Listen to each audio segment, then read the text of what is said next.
NFT. The industry is losing value, and I can tell by the value. We'll be worth $1 billion in 33.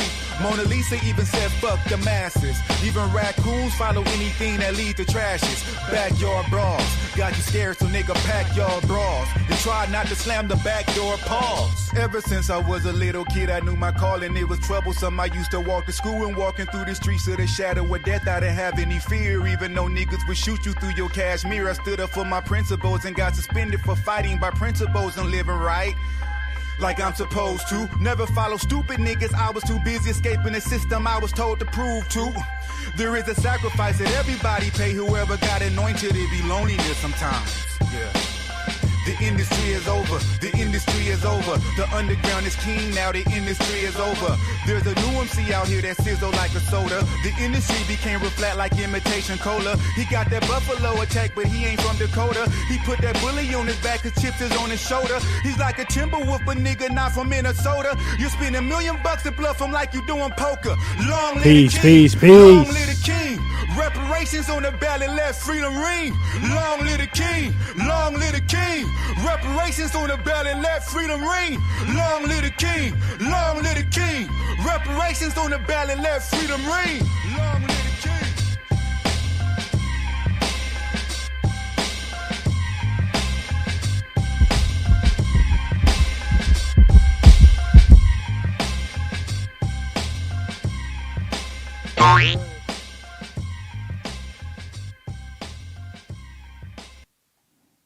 Salute everybody.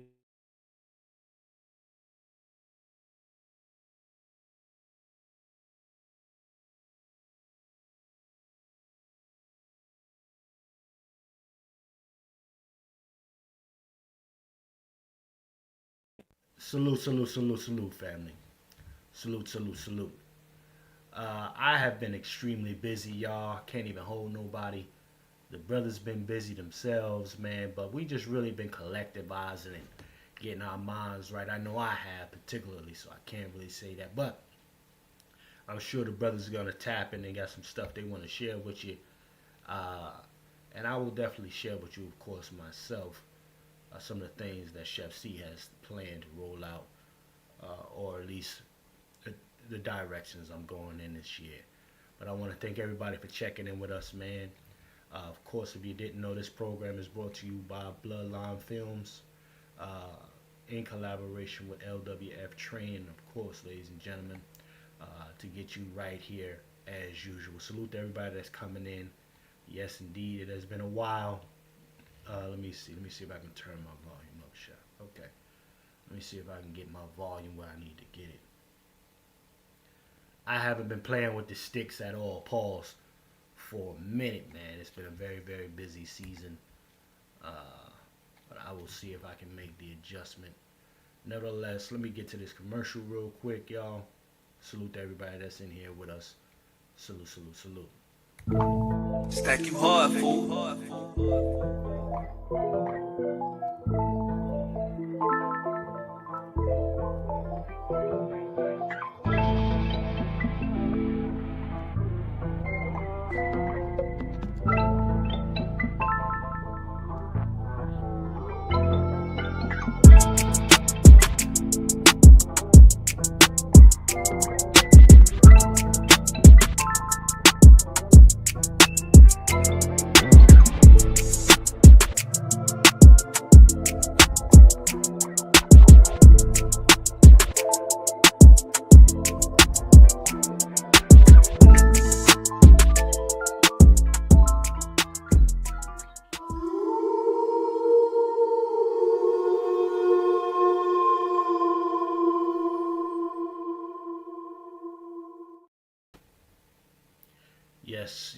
Yes, indeed, y'all. Yes, indeed. Let's go ahead and get this thing going, man. We're going to get it started right in the way we like to do things. So salute to everybody that's checked in with us right now. Salute, salute, salute to y'all for checking in.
Yes, indeed, y'all. Salute, salute, salute, salute. I see y'all coming through here, man.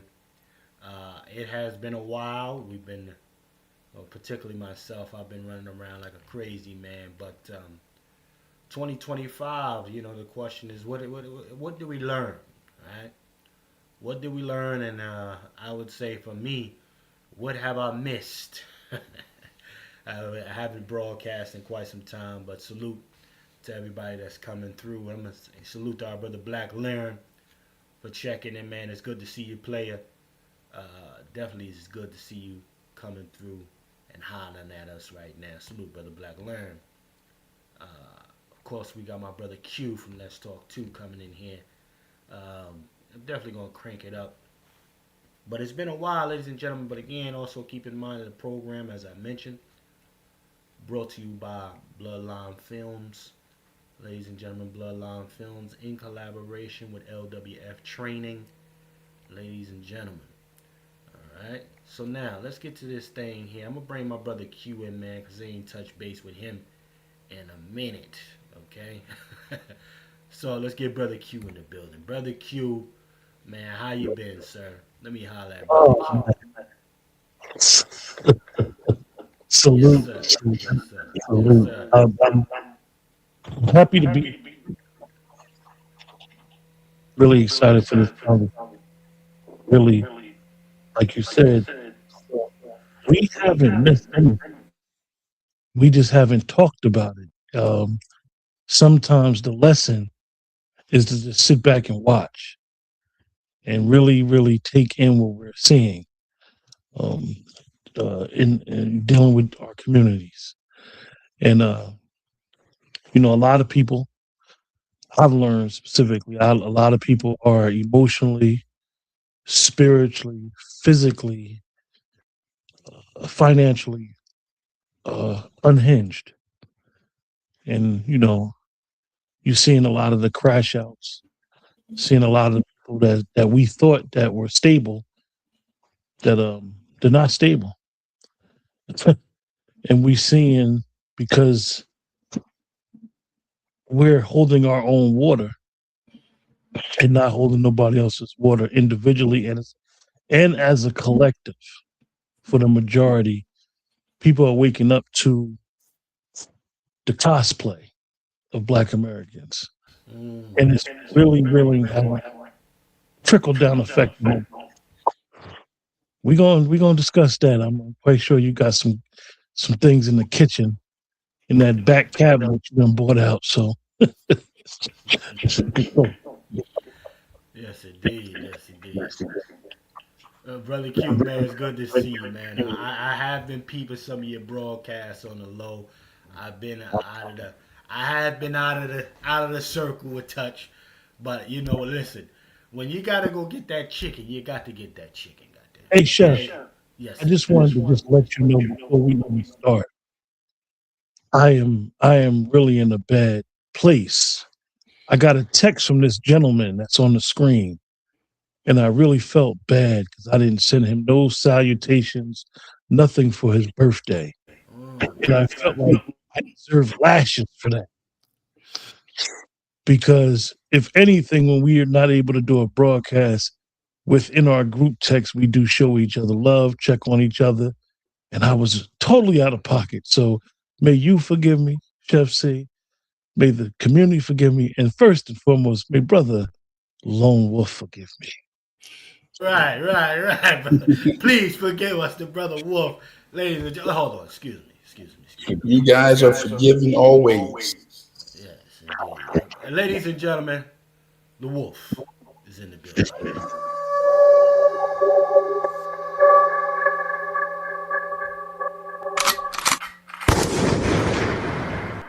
Yes, indeed, brother Juan J.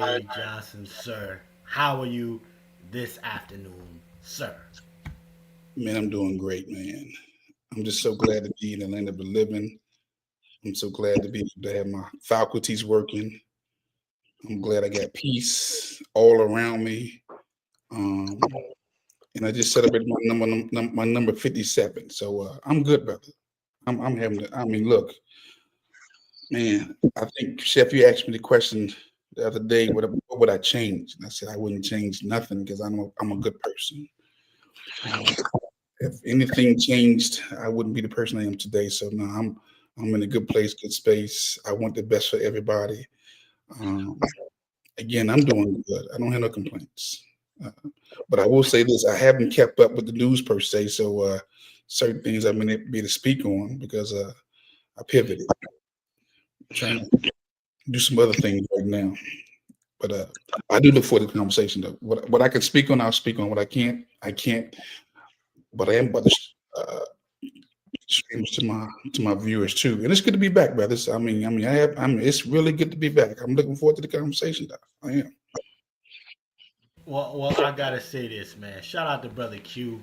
Brother Q, as far as the brothers from Pat Talk, you really been holding the line on your platform. Let's talk to everybody, ladies and gentlemen. If you're not there already, definitely go subscribe to our brother Q. You've been keeping it moving and addressing some subject matter on your own over there quite frequently. So salute to you, man, for keeping it going as best you can, and we appreciate that as well. Granted, it is your platform, but we appreciate you still just keep keeping that energy, man, keeping it going on your end. So salute to you and the sister Azima. Y'all still really shout out to that one. I like the projects you and the sister Azima got shaking over there, man. It's really some very informative stuff going on. So salute to you as well, brother Q, and happy New Year as well, sir. Oh yeah, brothers as well. Happy New Year, Chef C. That's I appreciate the kind words, and one of the things that I learned um, probably around October is how this is a tough time for a lot of our people. Holiday season for a lot of people. They done lost loved ones. Uh, One of the things that Black Americans, I'm gonna always say this, um, we may not celebrate the holidays for the actual holiday, but we celebrate uh, the gathering, the tradition of our families, and for those that celebrate. And for this time, a lot of times people's ancestors have moved on and so forth, and it's a tough time for a lot of people. So that was the reason for that tone and that theme to get everybody to understand that it's okay to be uh, not okay, and to understand that with social media you could be going through so much stuff, and then you go on social media, and that just adds on to the negativity. So, like Brother Juan said, sometimes you got to unplug. Right. I've been watching a lot. Like I said, I've been watching a lot of the stuff going on, and I've been really wanting to address some things. Me and Dr. Short have had a lot of conversations about some things, and like I said, sometimes in what we're all doing, it's best sometimes to just let certain things play out, um, because when things happen, it separates who's real and who's not real. But that's just the precursor of what's coming. I'm quite sure. Like I said, what you have on the menu today, I've been watching, so I will definitely address and say what I have to say about it. And I think that all throughout, man, all throughout, we sometimes don't give ourselves credit. People are really waking up to holding our own water, man, and letting some of these communities um, that have hijacked the word black, we making them hold their own water now, and it's a good thing. It's a good thing. So with that, I'll let the chef continue to cook, man. Most definitely, brother Q. I definitely want to say a major salute to our sister Star for always coming through, sis. It's always a pleasure to see you come through and put on some support for us. Salute. Good to see you, sis. Yes, indeed. My brother Black Lyran is good as well to see you, brother Black Lyran. May this 2026 be a year of maximum elevation for you, brother Black Laren, man. So just get out there and keep getting it the way you getting it. Yes, indeed. And much blessings to everybody in this 2026 year. You know, it's not how you start; it's always how you finish. So that's the way I see things. But nevertheless, gentlemen, um, I seen a couple Johns that was down bad. And I'm not, and I'm just like y'all. I'm not really fully up to speed, okay? Cause I kind of been away. Ain't no kind of. I just been away from social media. I don't give. I haven't give two flying. What's been going on, uh, brother Q? I think we got a little bit of sound on the back end from you, sir. But I put your mic on hush for a second. We see what that is. And let me know if my sound's still coming through good too, gentlemen, because I know I haven't dusted off the equipment in a while. I'm gonna keep it a buck with you. This equipment got dust all over it, goddammit. But nevertheless, I've seen a few people down pretty bad, okay? And Brother Q was alluding to it, as far as the cosplaying. And I want to save that piece for a little bit later, but I'm gonna have to get some more. If you got more data for me, Q, as well, if you can share a screen on what's happening out there in Minnesota, I believe, with those Somalis, man, they really have come in. Is it better now, Chef? Yes, sir. Very well, very good. Yes, sir. Those Somalians have done a number on getting all the backdoor support, if you will, and they coming up with different, uh, uh, uh, fake industries and operations. They quote unquote got a doggone daycare center out there that's funding millions of dollars, government funded dollars through the situation. But we're gonna touch on that a little bit later, man. But until then, let me go to this thing. Um, I have seen that the gender warring is still at an all-time high, and but I'm also seeing that there has been in the later end of 2025, some women out here really fighting for some companionship. You dig? And they go into these wedding receptions and trying to catch the bouquets and shit, and laying it all on the line to get seen. And I saw something. Somebody sent me this clip,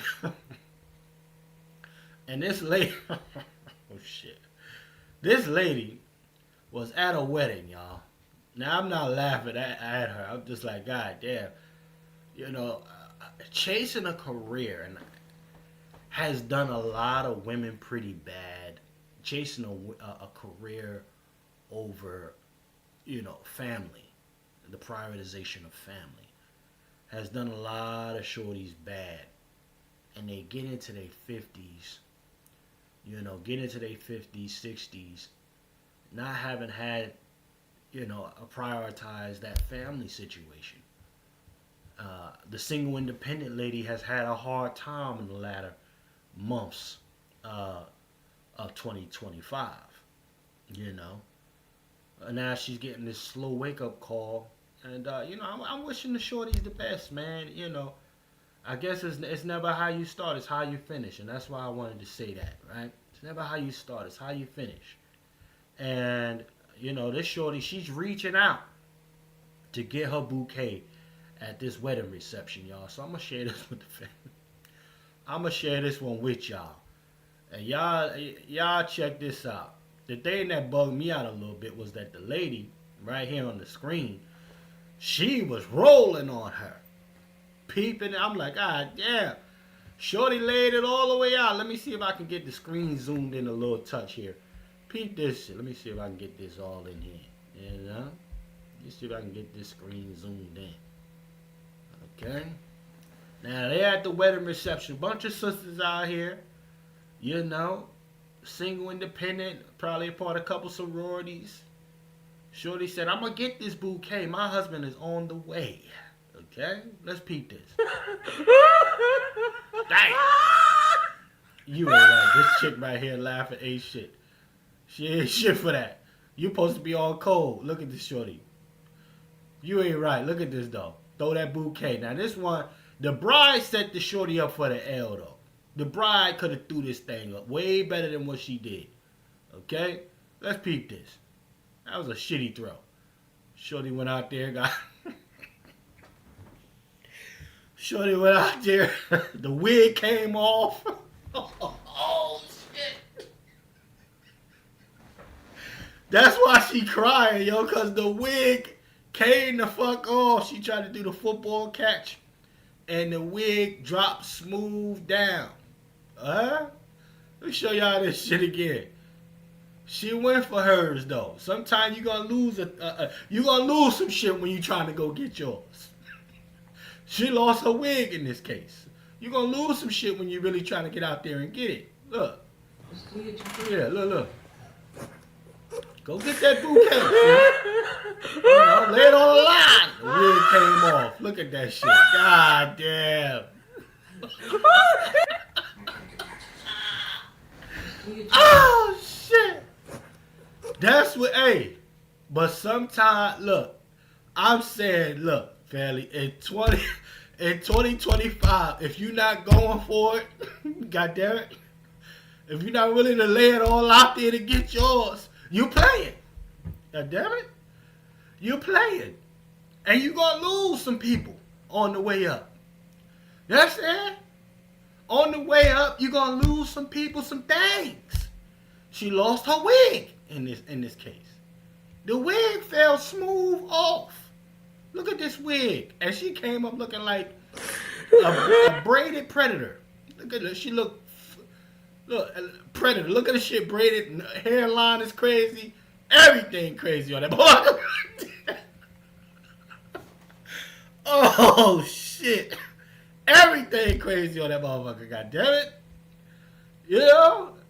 So I just wanted to speak to this real quick on some bullshit before we get to some other things. Yeah. In 2025, we saw people come, go. Alright? We saw the influx of heavy propaganda. Now I'm starting to see your girl Jasmine Crockett be one of the many silenced. You know, she not getting as much motion as she used to have. We saw that. Alright? Well, at least a fight didn't break out. Yeah, Sister Star. Yeah, the fight didn't break out. But look, I got some respect for this shorty. This is where I'm coming from with it. This ain't me picking on her. I'm saying in order to get what you really want, you gotta let go some of things. You gotta lose some things. You feel me? Symbolically, look, the wig came off because she laid it on the line to get the bouquet.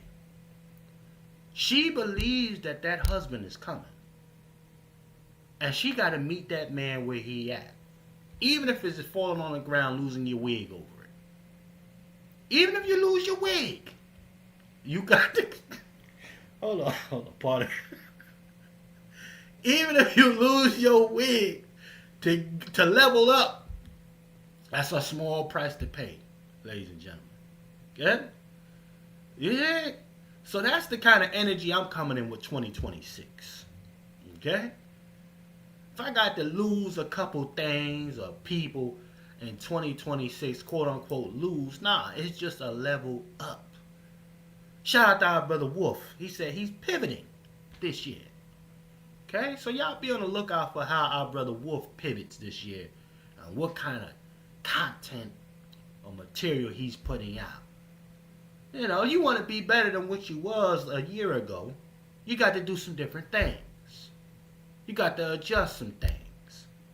Now, you know, it's our responsibility, right? To be the brothers who care about him, appreciate him, are grateful for having met this young man, to be supportive of the next stages with which his pivot is going to take him. All right? I look forward to it. I'm actually very excited to see what this young man does going into this year. Okay? And beyond. You know? I actually look forward to that. Who this Nicole Shots? I'm not sure. I'm not sure who is this, but brother Q, you know who that is? Nicole Nicole. Not sure who this is, but nevertheless, I'm sure the brothers, a lot of the brothers from the pack, is gonna be doing some different joints. Salute to everybody that's in here as well. Hit the dislike. If your hate carried over for 2025 and the 2026, hit the dislike. Let me know it's real. Salute, brother Hannibal, man. God damn. You know I got to do some shots in here for the goddamn salute, brother Hannibal for checking in. Yes indeed, yes indeed. All the rest of y'all on the silent tip, if you're still hating in 2026, you're keeping the same energy. Hit the dislike. Let us know what's real. This is an eternal thing. It's not a seasonal thing for you. Your hate is real. Okay? You gonna hate year in and year out. God damn it. I love it. Okay? So with that being said, brothers and I just want to present this thing to the brothers here. Let me start with brother Q. Do you agree, or what is your interpretation of when I say you got to lose some things to level up? Is my audio better now? It's a little echoey, brother. A little echoey. It might be me. Let me put mine on.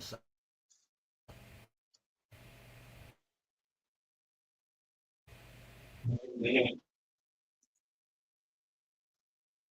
he's still breaking up a little touch.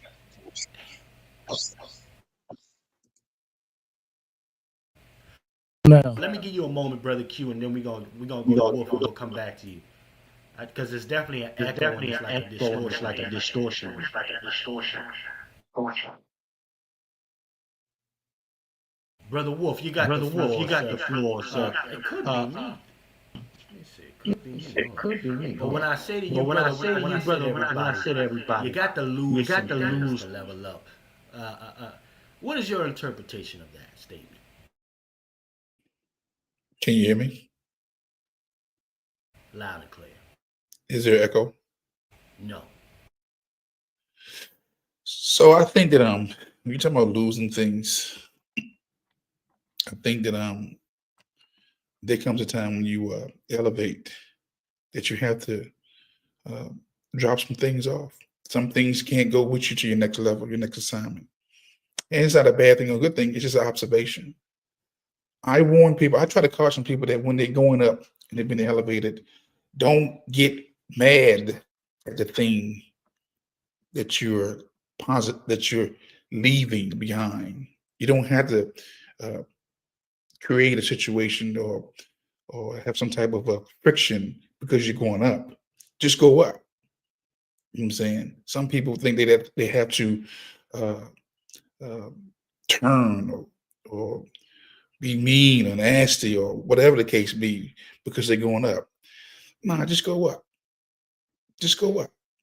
You ain't got to. If you're ending something, if something's falling off, let it go. Let it fall. You ain't got to be upset. You know what? Because you know where you're going. As long as you know where you're going, you don't have to have no attitude. Just go up. There, see your manifestation. There, see, you know what? Damn, I should have stayed around. I should have maybe bit the bullet. But when you're going up, you will lose some things. But in lose some things, you don't have to be mad or upset about it. Just go up and enjoy your next elevation. That's all. That's a whole fact, sir. Yeah. I you know, when I decided to, let me see this. Let me get this back here. Q, you back in, brother Q? Let me see if Q's working now. Let me see if he back in. Testing, Q. is it still jacked up? Yeah, there's still an echo coming through when your mic's open. So I guess when you speak or not speak, I mean when you're not speaking, just close your mic. We can probably flow it that way. Go ahead and test it now. 20 seconds. There you go. A little bit better. Okay. So look. I share that sentiment, brothers. I believe that what is happening, what it last year has shown us is, after 2 years of Pat Talk, as consistent as we could be with this thing, I put the inconsistencies or whatever. That would be I'll put that on me, simply because again, uh, uh, uh, I gotta get this chicken. Okay, okay, damn it. You got to prioritize and keep the main thing the main thing. You know, and I don't want anybody that has supported us over the years to feel any particular type of way. And we appreciate y'all. Keep it a buck. We definitely appreciate y'all that's been rocking with us over the couple years we've been doing this thing. Um, and we plan to do more things just in our own way. Well, let me see here. Hold on, brother Q. Yeah, Q. They,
hold on. Can you hear me?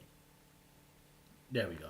Okay. Now this one here, like I said, I don't know if y'all heard what I was saying, but the Booty Band has been winning last year, really coming through, acting as if they are uh, uh, uh, that they're on the other side of the fence, but they're really like a bunch of closet cats that don't want to admit that that's what they are. Okay, and they like to play around a bit. But you got this shorty right here sitting on the bed. This whole environment looks struggly, right? And a cat that's presenting himself as being another dude, that's on that type of time. He actually wound up getting her drawers. He actually hit that wig on and everything. So I'm just trying.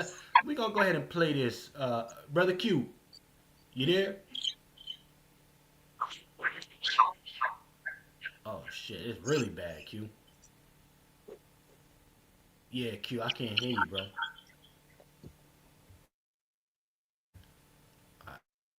Q, I'm gonna put you on mute for a second. Let's see if we can get that adjusted, sir. How And about then now? there you go. Yeah, yeah, yeah, yeah. You nice and clean now.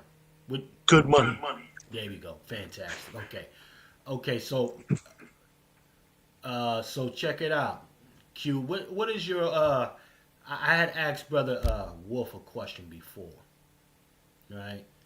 And you know about quote unquote losing some things to level up. What is your perspective on that, sir? You know, one of the things that and this goes back to your initial talk about what we be learning, right? Is when you leveling up, you sacrificing. Unfortunately, human nature makes us think that we're supposed to get pats on the backs and victory tours for our celebration. And we want other human beings to appreciate us instead of we appreciating ourselves. And when in leveling up, you're gonna lose some stuff that was not necessary. Famous phrase that you know very well, Chef C. Sometimes you gotta trim the fat. Mm. And Okay. that's just how it goes. It's not personal. It's business. And it's about being the best person that you could possibly be and putting your individual work in. And if everything aligned, you could lose a person, you could lose people, you could lose a job, you could lose property, you could lose money. But if it's all about you becoming the best version of yourself, I'm all for it. I agree with it. I mean, that sister that ran for that bouquet, she's an older sister. I understand where she at. She probably done played and broke hearts and got her heart broken. She trying to find her somebody good. Wake that up, And if Q. she That's what I'm talking about. Come on. and if she believe getting that bouquet, it means some form of fortune or luck. If that's what she believed, was she gonna get her a keeper? She didn't do what she got to do. This thing that we deal with in life is competition. That's all life is. It's a competition to get and to be the best person you could possibly be, but a competition to get resources, a competition to get some things. Now, you may be a person that understands that you could get the materialistic things, and then you want to have a spiritual bank as well. But all for nothing, it's a competition. She wasn't thinking about them young girls in there. She was trying to get hers. And I ain't mad at her. She ain't sitting up on nobody's podcast talking about she don't need no man. She doing Come what she on, got Q. to Come do. on. A lot of these women I done seen Claudia Jordan, all these women. Oh, now Kevin Samuels was right. Mm. Oh, oh. But see, they didn't understand that harsh talk was a reality check from the brother. Because see, sometimes we don't get that you don't need your peers and your friends and your loved ones to check you. Sometimes it's a total stranger that's going to check you, but you're too busy worried about the messenger and you don't really get the message. Oh, oh, all these women in their mid 50s, early 60s. Oh, now y'all doubling back. Oh, now y'all realizing y'all need to find happiness. I mean, you got to do what you got to do. That's my premise. You got to do what makes you happy. But when someone was telling y'all was so upset because he built a platform on holding men and women accountable and to the standard that we should hold each other. Now it's a problem. Come on with it, Q. I mean, all right. Yeah, we'll see. I'm gonna land my plane with that. Thank you very freaking much, brother Q. Goddamn. That's my point, right?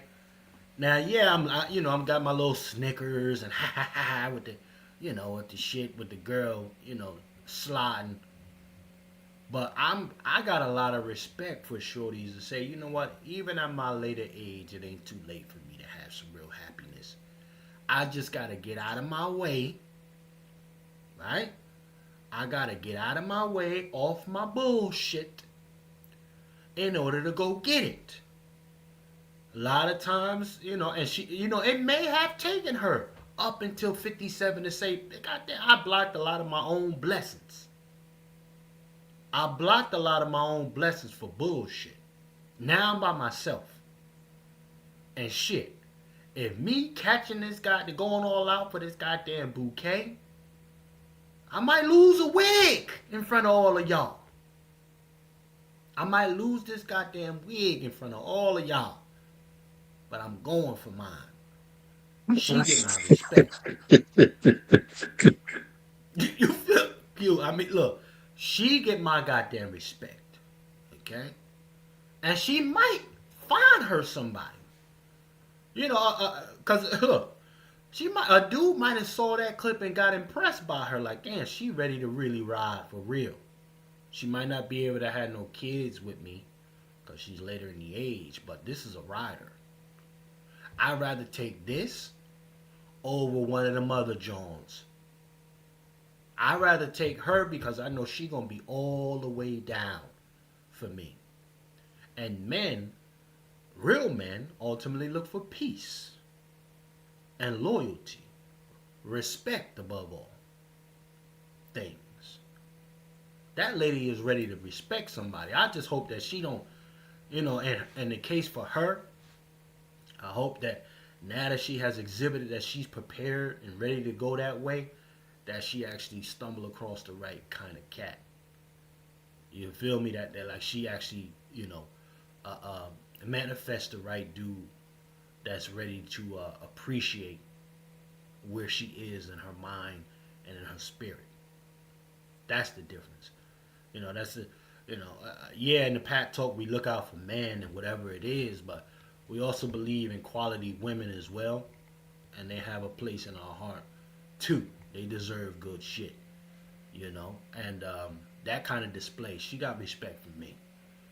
Now, this raggedy John right here, though, look at this bust down. Okay? It looked like a struggle environment, first and foremost. But I'm going to play this clip for y'all so you can understand that even the booty bandit boys who say they don't want no cooch, they still going after the cooch, no matter what it look like. You having sex with a whole fucking faggy.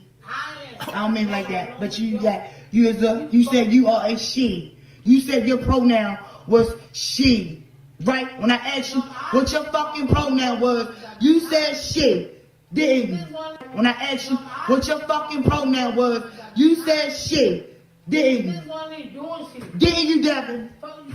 You said your pronoun was she. Look at this Zesty.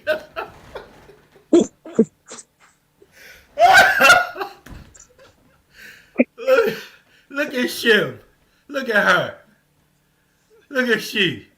She acting a fool. What's the affair? What's the affair?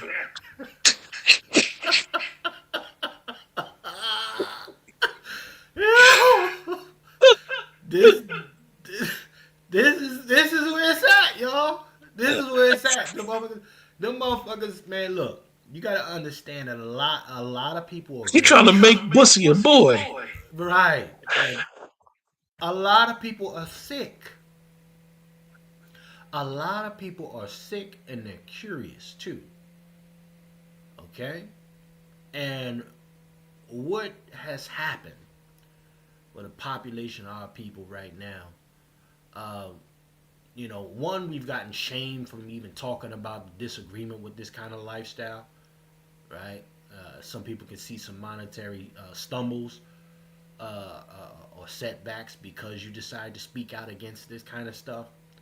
As the numbers go down in our program, which is crazy, even talking about this, ain't that some shit for you? Okay, but it is what it is. Right? A lot of these cats haven't dealt with their childhood trauma or even some of the experiences that they have had throughout their years. And hurt people, and this is my synopsis, hurt people are still hurting people, y'all. It is important that you protect yourself, right? That hurt can come in the most innocent way, though. It can come as an angel, quote unquote, to you, and do you the most dirty way possible, family.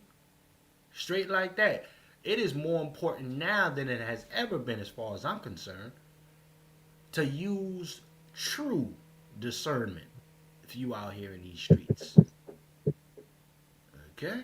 Let me play some more of this here. Shit. Who fuck what? And then you done fucked her, right? You fuck me? Y'all was finger popping. Y'all smell like sex. You fucking dumb. Flashback. What y'all in here doing? It's stinking here. Chantrice, you in here getting fucked. And I'm gonna get this video to your boyfriend. And I'm gonna tell him this who you having sex with. Bitch, I will see you outside. Turn your wig around. Turn around. Let me see your wig in the bed. Turn around. Walk in. Come here. Come here. Let me see that wig in the I bed. need shit. Let me see that wig in the bed. Yup. Chantrice was fucking him. Here having sex with a whole fucking faggy. I just wanted to play that, ladies and gentlemen. you can tell this can't be a well-off home. This is it looks like a rooming house. I could be wrong, but it's definitely some mental shit going on in that place, right? And a lot of times, sick people often are the ones procreating. They're gonna reproduce. This is what it is. However, it's a lot of people making shitty decisions. And when I think about the shitty decisions, I pull up this Literally. little John right here. Peep this, your girl. Okay? This is your girl. Brother Q brought her up. Huh? Woke her up a little bit. Your girl Claudia Jordan. This is one of the first chicks that I know had the nerve to come online and admit that she fucked over some good opportunities with some decent quality dudes.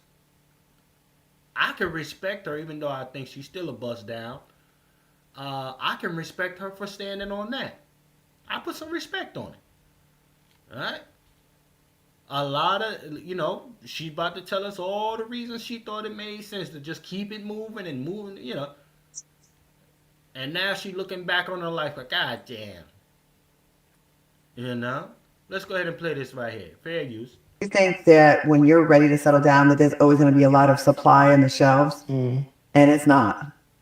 Like at this age, a lot of the good guys are married or taken because they're good guys. That's right. And I was having a conversation with a girlfriend of mine the other day, and I'm like, well, your best bet now is maybe someone that a good man that maybe is coming out of a marriage, getting a divorce. So I think in our youth, and I would like people to know this when they're younger, we think, oh, there's always going to be an endless supply. I can wait till tomorrow. Don't put off your happiness waiting. If you find that good person, like a lot of times we wait, well, it's not the right time. It's never going to be like the right time. I would say go for it more. I wish I would have someone told me just go for it. I probably have overlooked a good candidate before. Maybe, Why is that though? me thinking the timing thing. Maybe. Mm. Mm. Now the thing with Claudia, man, is that she was one of these young ladies, man, that was, she's a beautiful young lady, but she's from that era where she was a model, where she was trying to chase a bag, whether it was her own bag or a man with a bag, instead of realizing that her Mr. Right might have been right in her face. And this is what we're talking about. We could bash her, we could say whatever we want about Claudia and really be true and on point. But it's amazing, and Chef C, I know you saw the whole clip, and I know he's going to play it. It's amazing how now she is basically on a show saying she wasn't chosen or she can't find something. Mm. She in that Atlanta Q, area. I didn't see that clip, man. If you got it, I need that whole clip, Well, sir. towards the end of this clip, she basically started flirting with the zesty boy that she did the interview with. Mm. Like, because the desperation is real for some people. But you 52, 53 years old, Claudia. For 20 years, you've been running around here talking about you don't need a man and turning your nose up at the regular guy because you wanted the industry. The industry is going to be the industry. It's going to eat you up and swallow you out. Nobody leaves the entertainment industry unscathed. It just don't happen. Definitely for melanated folks. And now she's wondering, you just think you thought you was going to get the pick of the litter in your 50s? Respectfully, some dudes want families. Come on. Some dudes want families. Some dudes want women that can bear kids. And they'll take care of the rest. You're going to have to deal with a select few at your age now that don't want that. That's not into that.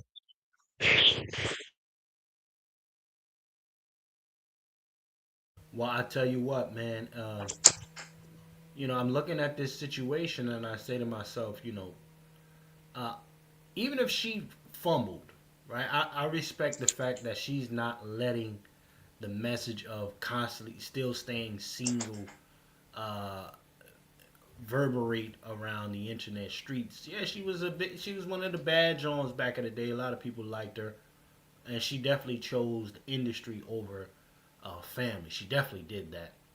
Uh, but I do appreciate, you know, her coming out saying that, you know what, take your shot early if you got it. And that's kind of the motto of what the show is really on. You know, don't wait. Don't be the wish I would have type of person. If you got to make adjustments in whatever form, shape of your life, you want you a man, you want you a shorty, um, it requires the work and the honesty about what you want and desire in this world to go and get it. Uh, don't think it's gonna come to you. And now you got shorties like her, many other Johns, looking back on their lives and saying, "Damn, I fucked some shit up." So this is good for me, for her to kind of message this thing out to the younger shorties. I want young chicks to see this, right? I want younger women to come across a Claudia, because she still look decent. Don't get me wrong. Now. Claudia looks decent. I'm not gonna hate on her because I don't agree with some of her viewpoints on shit. This is a decent looking shorty. Am I wrong or right, gentlemen? I mean, help me out here. Am I wrong or right? Brother Wolf, in the case of you, Brother Wolf, is this a decent looking shorty here? Brother Q, what you think, Brother Q? Is this a decent looking shorty? Oh, absolutely. Uh, uh, She's a nice looking woman, but Chef C, when you unfortunately, like Brother Juan said, sometimes you got to realize when you need to pivot, right? And in her case, what do we know about Claudia but her beauty? And what she has spewed over the years is basically, I don't need a man.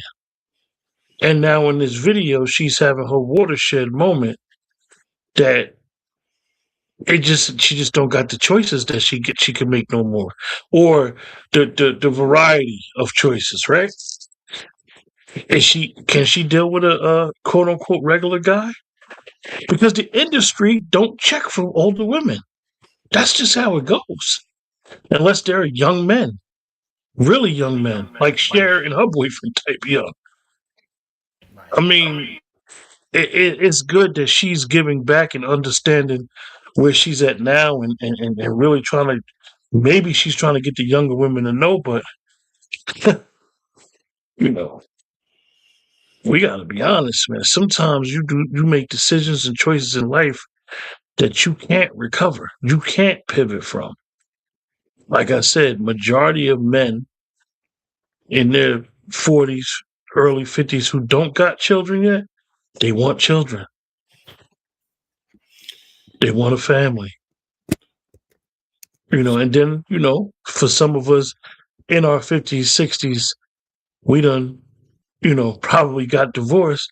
We loving our new shot of youth. Mm. That's just how it goes. Let, It's let a me lot of lessons here, man, and I hope that the younger people could really get it, because the younger people, unfortunately, they emulate us and they see all of the fuckery that we've been doing, and they following right behind our footsteps. Mm. They're not making that pivot until it's too late.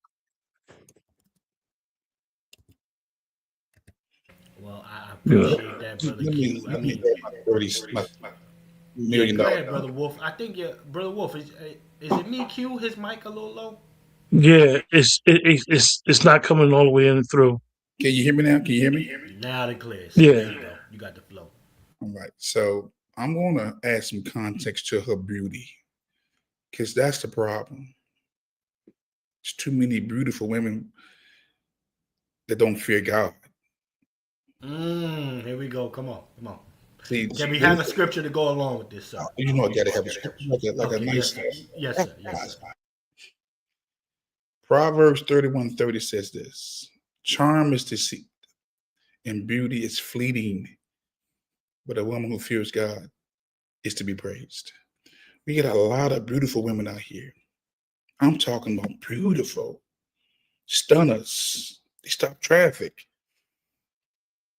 But Proverbs 31:30 says, easily, the charm is deceitful, deceptive, and beauty is vain.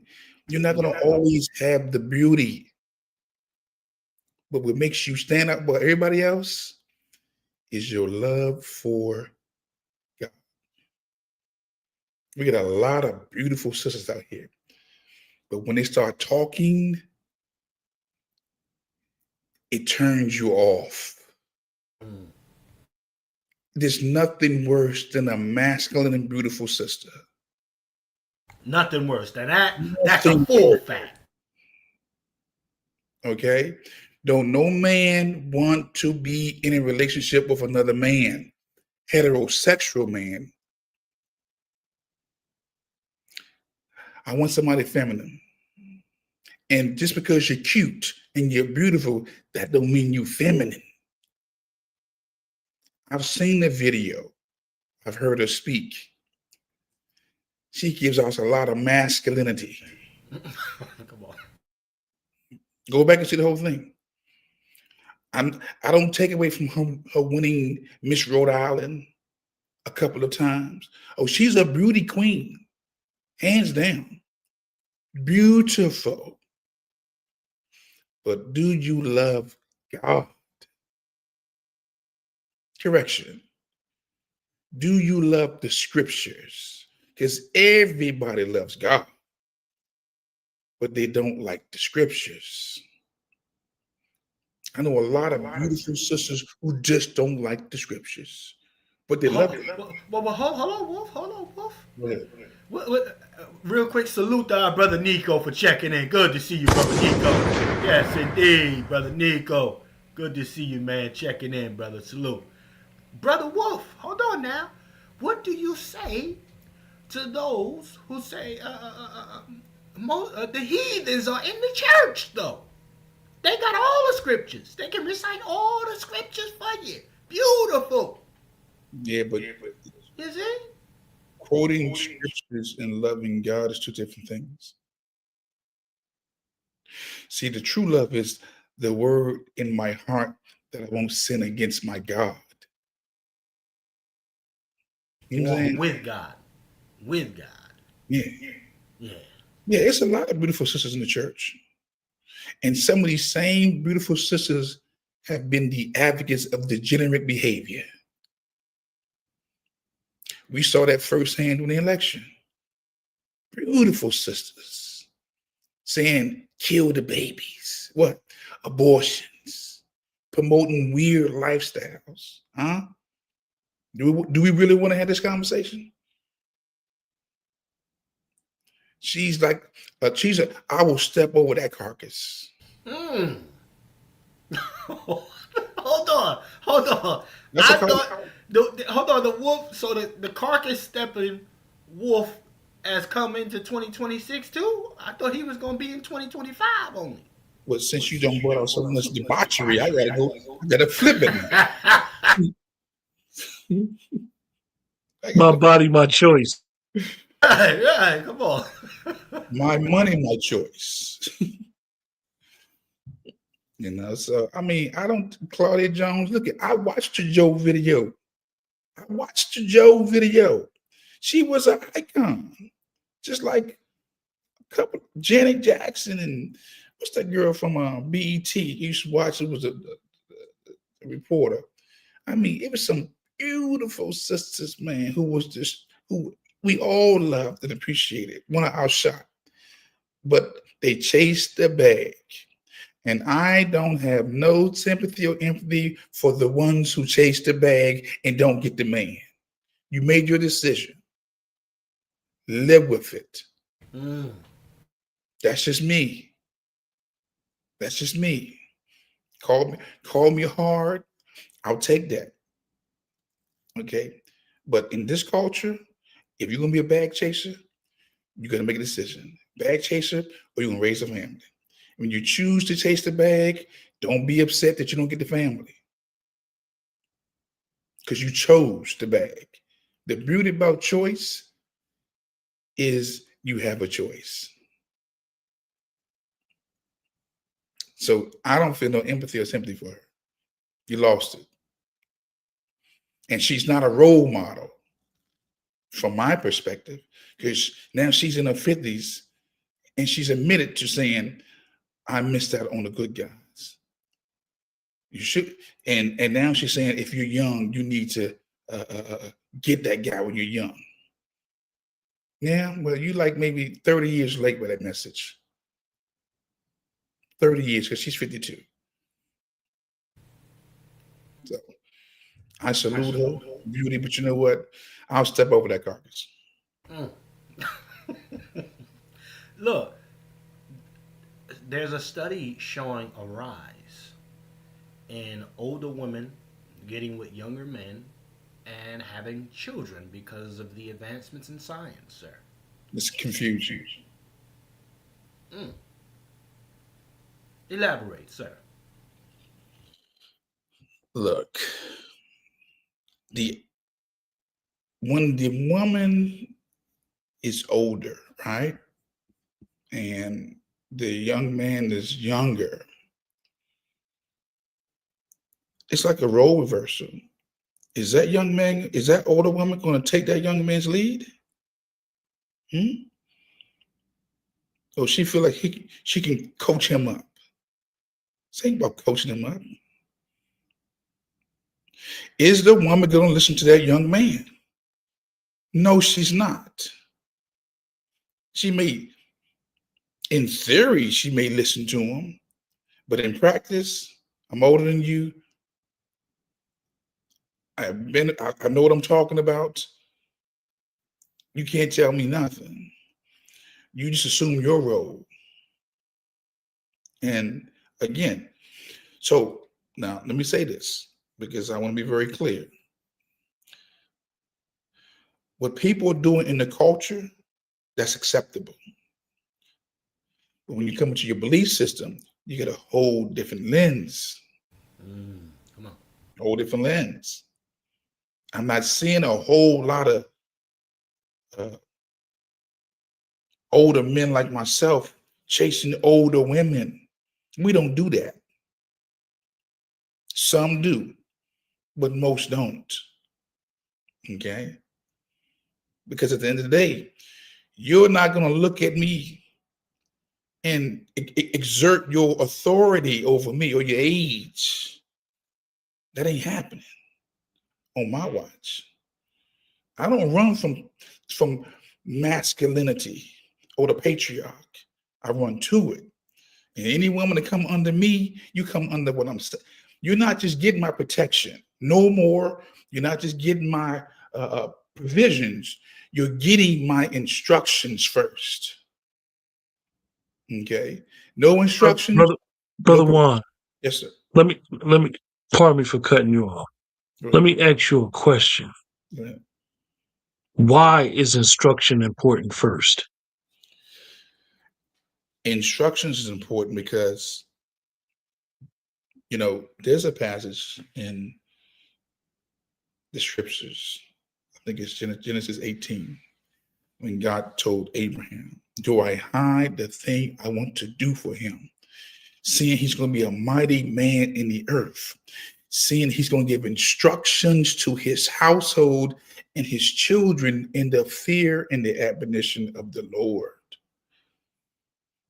But protection and provisions came later, but the instructions was first, because if you can't listen to instructions, what you're going to do is sabotage the whole operation, the whole family.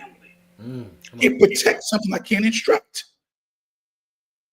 I can't even feed you properly if you're not willing to take my instructions.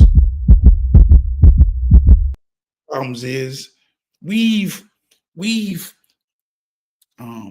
conceded our instructions to the women, and the results are in. Look at us now. Are we a better people, or are we worse? And not just a black collective. I'm talking about as a nation. Come on. As a nation. So yes, Instructions are important because if you can't be told what to do, then you're going to hurt, you're going to destroy what we got. And I can't be fighting you if you can't receive my instructions. Because at the end of the day, I'm going to hear you out, but my word is still final. Period. Well, you know what that kind of confidence comes with, Brother Wolf, that a lot of men don't have, and that is having become individual substance themselves, right?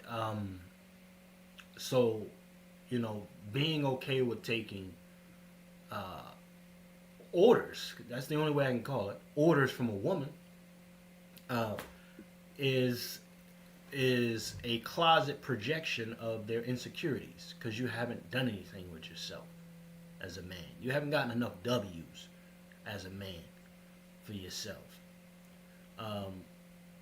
It is, I do, and I agree that it is very difficult for a younger man to then get in a relationship and that older, experienced woman become submissive to him.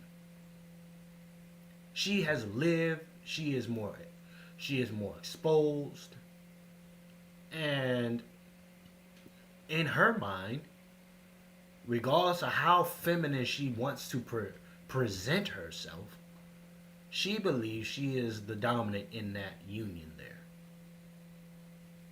Having lived more, having experienced more than that young man.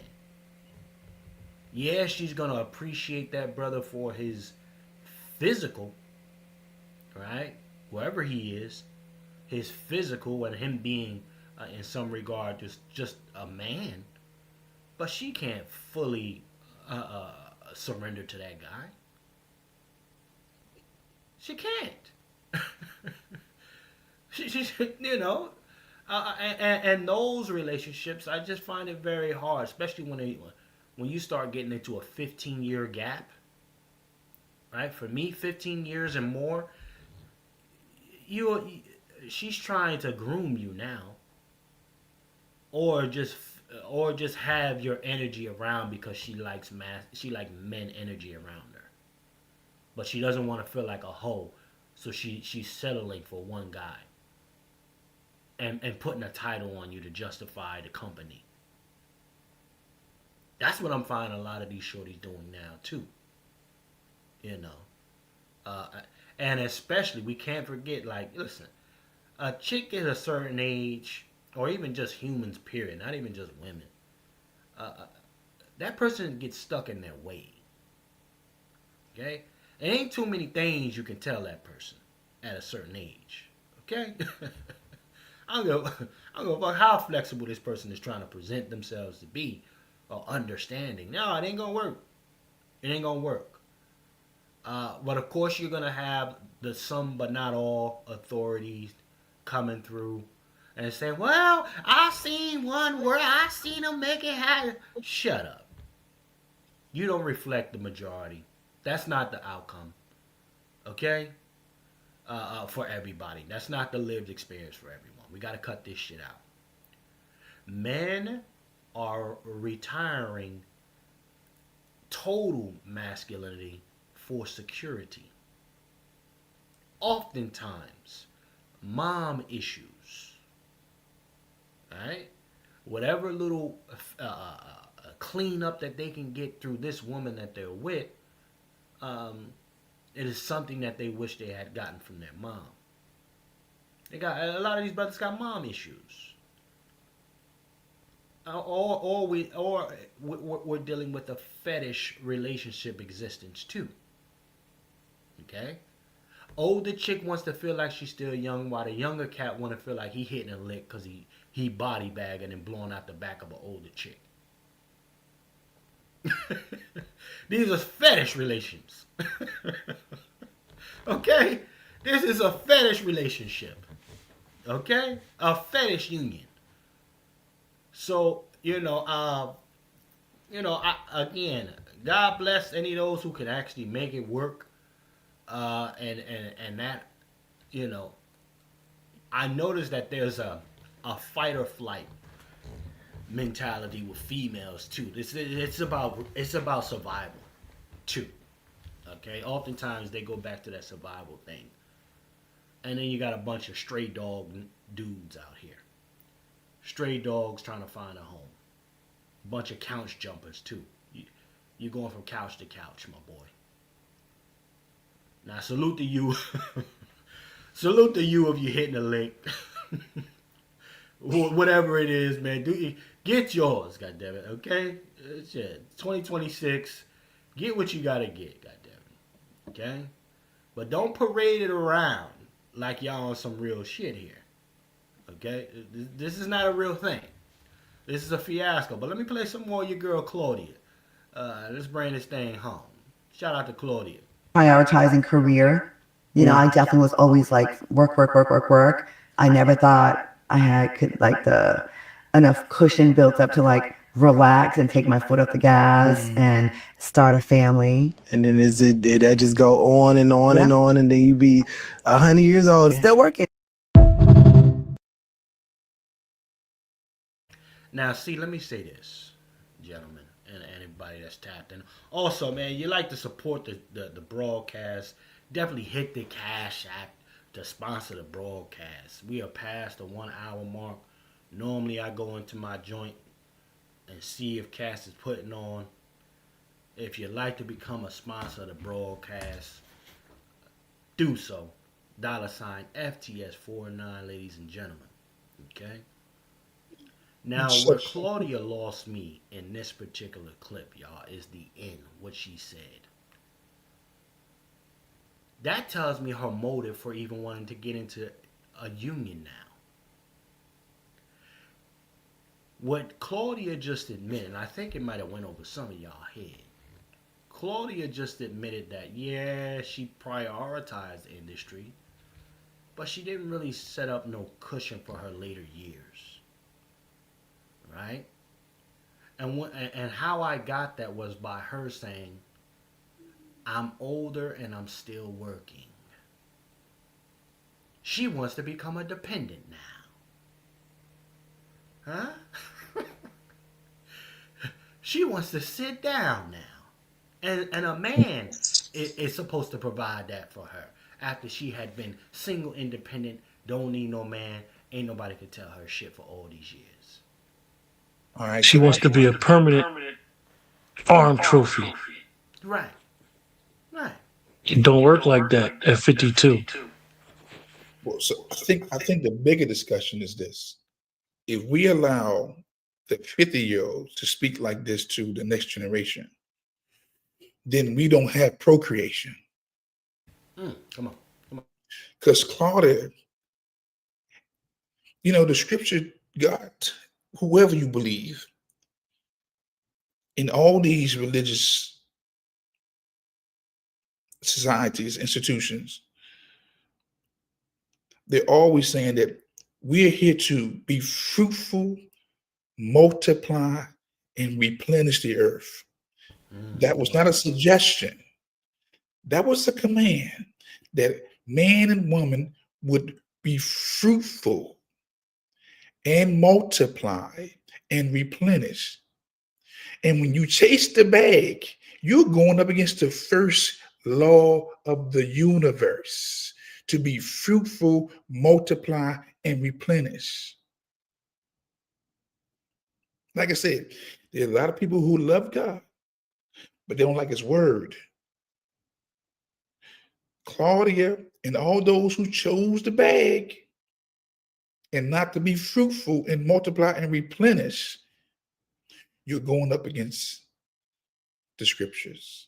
You're going against nature.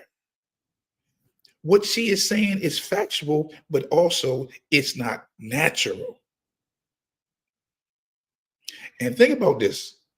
She's 52 years old talking about, I wish I had had some children. I looked over the good man.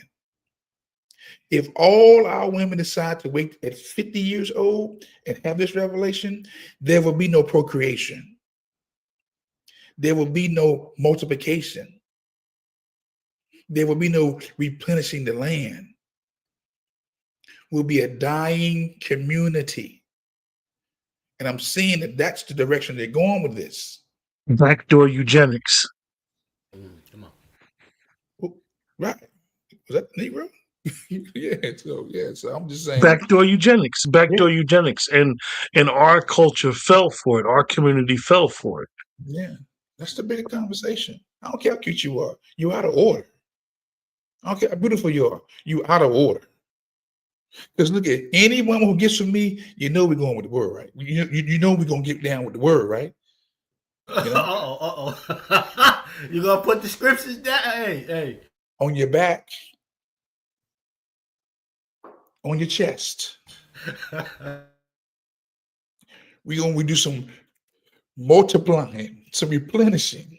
We're gonna be fruitful. I ain't got no what they call them those things they got the little snip cut. I ain't got that. You know? So I'm just letting you know. It won't be no accident. It won't be no oops. Okay. So Claudia, she's out of order. Like all these, And that's it. all these And that's another thing. Oh, Brother Juan, she don't even realize when she's talking. Let's say she's talking to us. Okay, we hear this. But the younger people are looking at her like, look at old ass auntie up there. She still look good. She can still get it. That's all they thinking about. Auntie could get it. She thinking about settling down, but they looking at the younger people looking at her like Auntie could get it. Yeah. I bet you she was bad back in the day. Right, Q, come on. I know she was a dime. Then they see her old pictures, probably Google her. Oh yeah, she was a baddie. But they ain't thinking about wifing it. So I can say something. I can say something very vulgar right now, but it would hit the spot. I can say something real vulgar right now, but I'm real close to saying it because it's not something that hadn't been said before, but in context for all these baddies and all these women who are waiting to their 50s and their 40s and their 60s. Some folks are still putting them out at 60, depending on what country you're in. Okay? Because this is a global message. I ain't just speaking to the Americans. This thing going everywhere. 5 years from now, they'll be putting up on your necks. Patch. So this is a global message.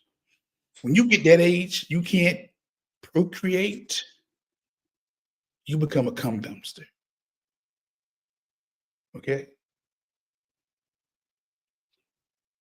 Keep it 100. Well, that's something to chew on. Man can't procreate with you. What you become. Think about it. It's a hard pill to swallow. It's fact. Watch this. Wolf, that was a little, but that's true. That's all you're supposed to be. You're supposed to be a dump and go. That's all. Shout out to my sister Star with this here. Shout out to Sister Star with this. Feminism doesn't teach women how lonely you will become. And that's a mother. Let me. What? I ain't do this in a while. Where the flex bomb at? Goddamn. That's a flex bomb. Okay? Throw me the horn. It don't teach them what it look like when you coming into your nice big house, right? And looking at all your little degrees. How loud that silence becomes. Feminism don't teach you that. It don't teach you none of that when you're at that nice table that you always wanted to have and you're the only one sitting at it. Huh? When you're the only one sitting there, but then you say, you know what, I'm going to go get me a dog or a cat.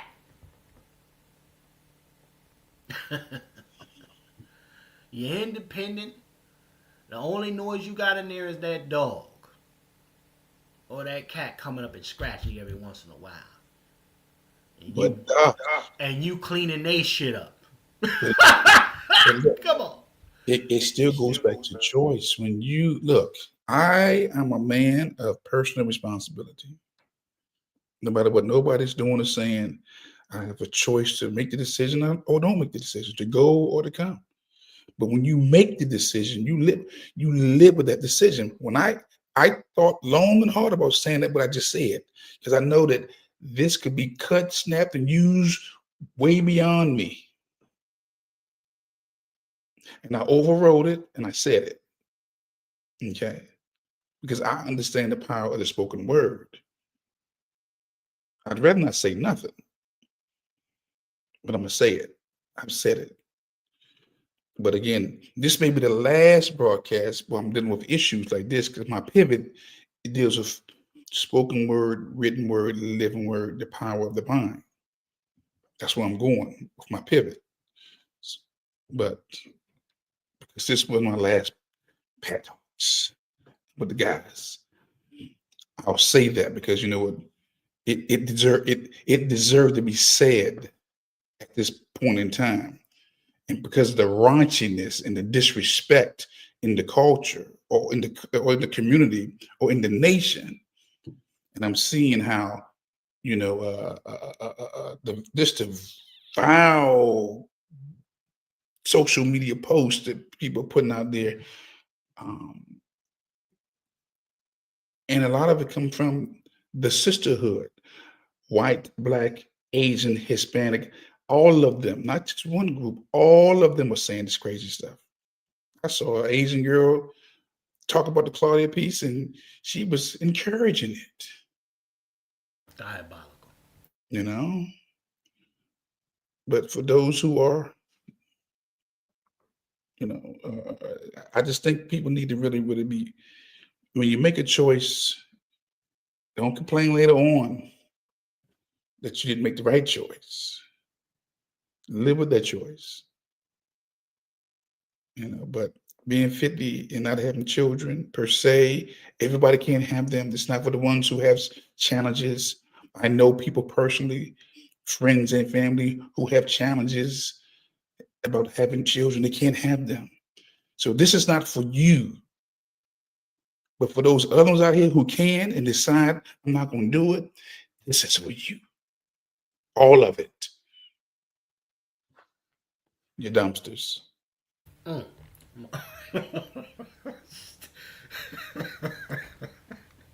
Listen, hey, look, you know, there's I gotta say this though. I think, and again, salute to those who are in here, and salute to those who plan to sponsor the broadcast or support the broadcast. Dollar sign FTS49, ladies and gentlemen. Dollar sign FTS49. Contributions are appreciated in advance. Now, I just wanted to play this because we've watched. I particularly followed a lot of these different little things going on. But I just want to give a fair warning to the brothers out there, man. Keep your head on the swivel because even when you decide to go a certain distance, um, you know, you got to do a better job of vetting the females that you're dealing with. Let me bring up this situation here. How many of y'all familiar with this right here? Now, this brother right here, ladies and gentlemen, set up a whole nice little Christmas soiree with a shorty that he was with, feeling her everything nice. You know, had the spot laid down, and this chick wound up cracking this dude upside the head and left him on the side of the road, y'all. Cracked him upside the head and left him on the side of the road. His family looking for him, you know. And I'm just saying to you, brothers, man, y'all, you know, this stuff right here, you gotta keep your head on the swivel. This man was allegedly unalived by his girlfriend from blunt force trauma. trauma to his head. Something had to happen. It didn't happen falling out no car. It did not happen falling down no stairs. It did not happen the way they kind of make these different stories. I ain't gonna say they is Lou. The legend that she had took a bottle and went upside his head, and then she pushed him out of a car that was moving. Who let him out?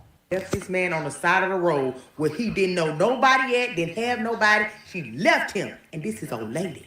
With no phone, no ID. She left her man leaking on the side of the road. They found my nephew's body under a bridge on Archer Road. A car pulled up, and he stepped out of the car and staggered and fell to the ground. How in the hell that you left my nephew? A stranger, the sister said a stranger was the one that pulled over, she was a nurse, and helped him and took him to the hospital.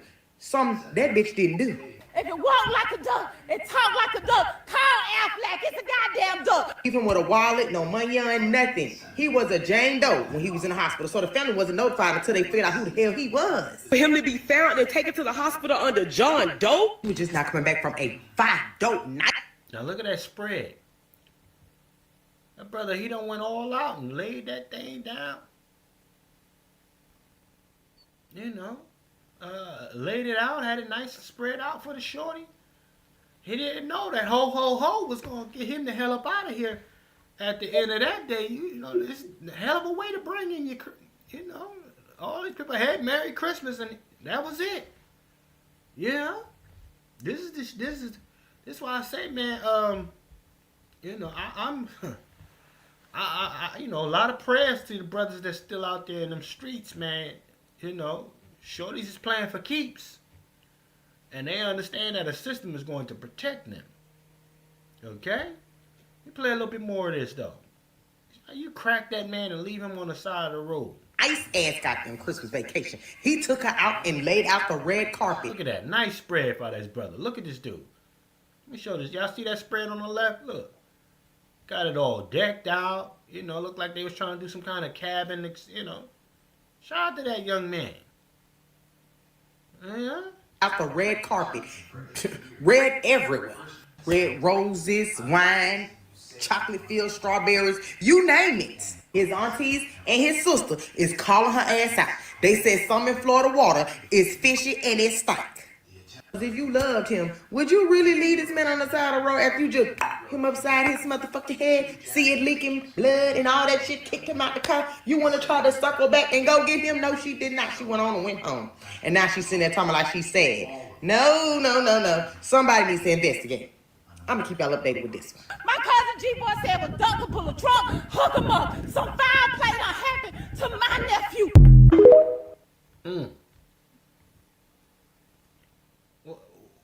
What kind of scripture can we... Is that brother ABM? Ah, brother ABM. Salute to the God, brother ABM, for checking it. Salute. Thinking out loud. Let me see what my brother Black Learn said. They stay taking those devious car selfies. Right, they do them shorties. You know, if her first instinct is to get a selfie going, or tell you to take a picture of her, run, fellas. Okay? That's what you got to do nowadays. She wants you to get pictures of her, and take one of them second floor angle pictures, looking down, because she don't want to show the little slabby that she got on the side. You know, get away. You understand? This brother, he had all the gifts, everything, and it couldn't save that man's life. Decked it out, looked like he paid for everything. Everything laid out. Cost him his life. Bottle upside the head. All right, so Cracked him upside the head. Go ahead, Brother Wolf. Go ahead, sir. You know, we all see red flags in relationships, but we choose to ignore them for whatever the reason. If this story pans out like it's been reported, I can guarantee you this, that the red flags were clear. I would dare say this. that setup that he had because she can't or she wasn't satisfied.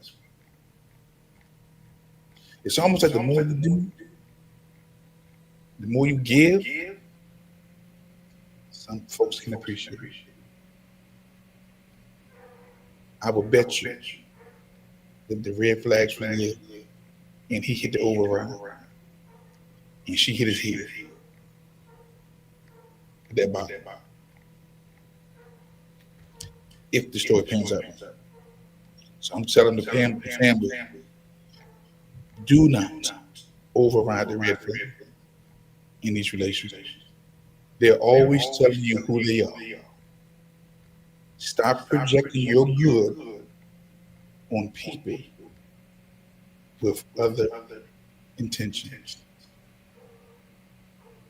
I'm not going to just blame her. I meant to blame him too. Well, check this out then, Brother Wolf. Since we don't want to project, we don't want to project it. I agree with that, sir. We don't want to project it. But this brother right here, Brother Deontay Wilder, he said that, you know what, I'm going to be the exception. I'm going to try to do a little bit better by this shorty and her son. That's not my biological kid, but I'm going to put them in my will.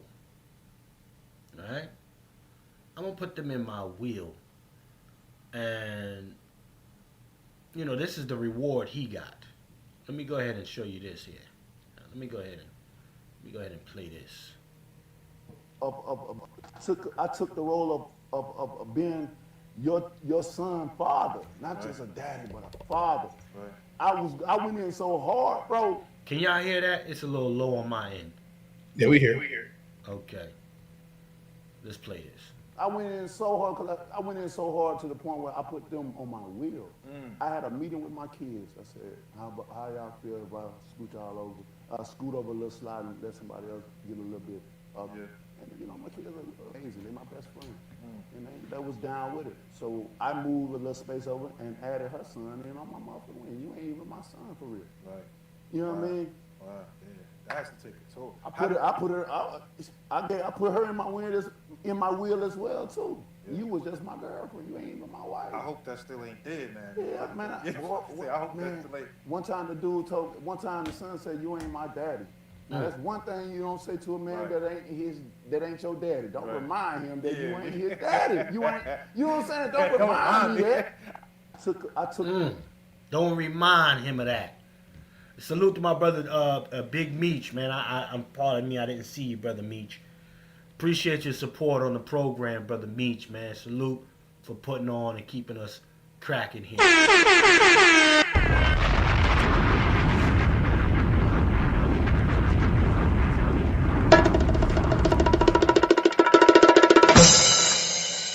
Yes, indeed. Appreciate you, brother Big Meech, for your support on the program, man. Appreciate you, sir. Thank you for your contribution. If you'd like to become a sponsor, hit the $ FTS4925 makes you a sponsor of today's broadcast, ladies and gentlemen. We appreciate you in advance. This has been one of the true nightmares for me, gentlemen. I'm going to keep it a buck with y'all. I don't have any kids, right? And I said to myself, Chef, as you continue to do your thing and make your shit swerve, right, in this cooking game, because clearly it ain't happening off the social media shit, but off cooking, you're making some things happen, and that's the way it is. Brother, what you gonna do to a shorty if you decide to marry a shorty and she got kids already and that little nigga say you ain't his father, but you want to make sure the family good? Now I've had, throughout my time when I was single, I took a liking to some of these kids and things like that, and I had at least 2 of them little bastards say I ain't their father. And then oftentimes I've had the baby mamas weaponize the relationship I have curated or cultivated with the child against me. because she was mad at me that day. So now you can't see my son. Yeah, shit like that.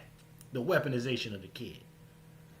Um, this particular part for brothers who do step in, and that's why I said, we catching up here. We haven't, trying to see what's going on. The brothers like this, trying to do the right thing. It's a lot of these unchecked, ravenous females out here. Make it hard for a brother to just say, let me do the right thing. Now, some folks would say, oh, well, brother, you just need to lead, and the shorty will follow. Well, how does she follow that? Right? This is a man who didn't have to add that kid or her. He added her as well to the will. Okay? Now, he checked with his actual biological kids before he decided to make that move. And the kids, shout out to the kids. They said, yeah, you know what, go ahead and add them on. We family. Now, that right there itself says more about Brother Deontay Wilder. The kind of, family he's raising to even be so accepting and open, right? To take in, but to later then get rejected by a kid that's on the outside and the mom. This is the shit that, you know what I mean, just really like, you can't build these families anymore because there's a foundation of or a bad seed already there before you can even help the situation out. Doesn't mean that a lot of shorties that are single moms shouldn't have a quality guy. Shout out to our brother Deb in the building. Salute. Shouldn't have access to a quality dude. However, that little kid is around that mom. She's only a reflection of him being a bad seed. Or just the way she would raise that household. Okay? Brother Q, I don't know if you've ever been a stepdad or anything like that, but having watched this little segment here, Brother Deontay, saying he gonna step in, and the heartbreak that came along with him actually even trying to introduce a generational opportunity for this family. What say you about this? What's your interpretation of this particular clip? He is the epitome of a simp. Oh, damn. A simp? Yes. God damn.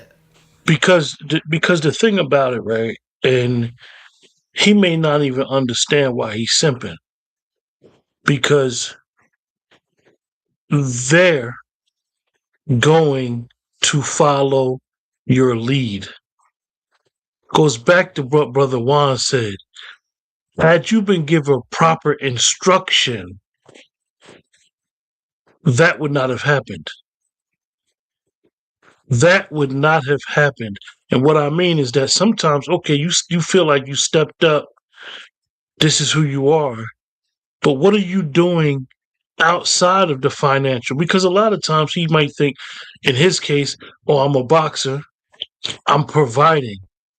This is why I asked Brother Juan, what comes first? Why instruction comes first before the providing and the security?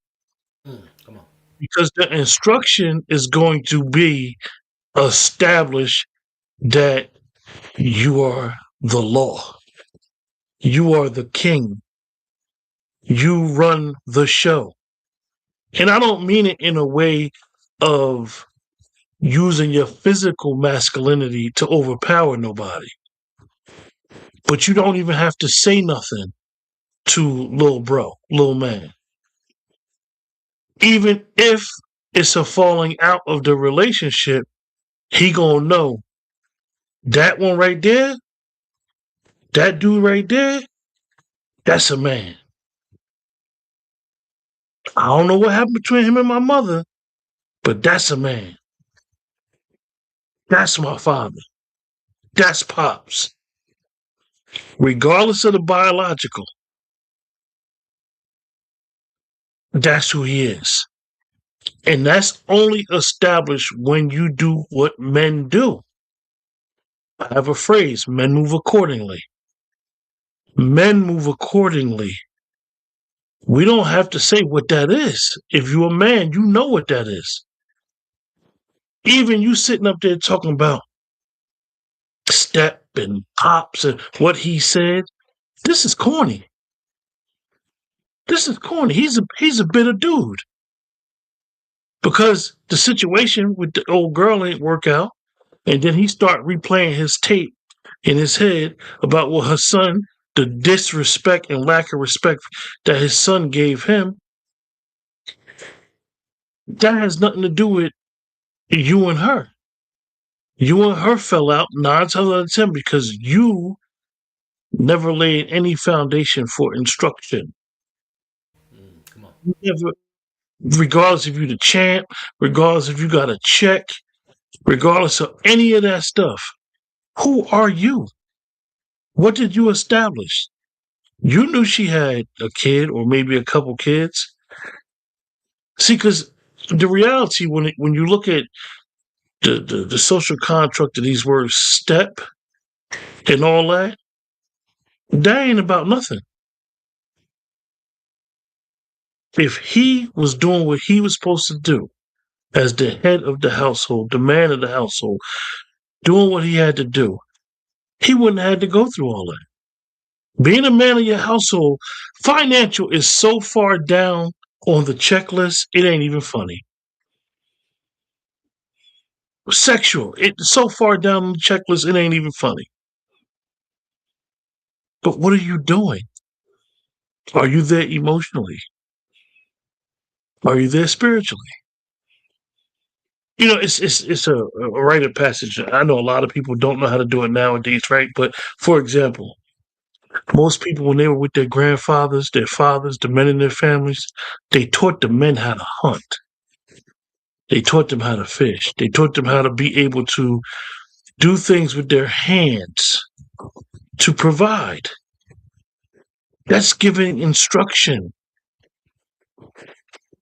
Deontay Wilder, fighter, he going out there getting his head beat in, coming back with the bag, flashy, giving her money. She goes. That's not instruction.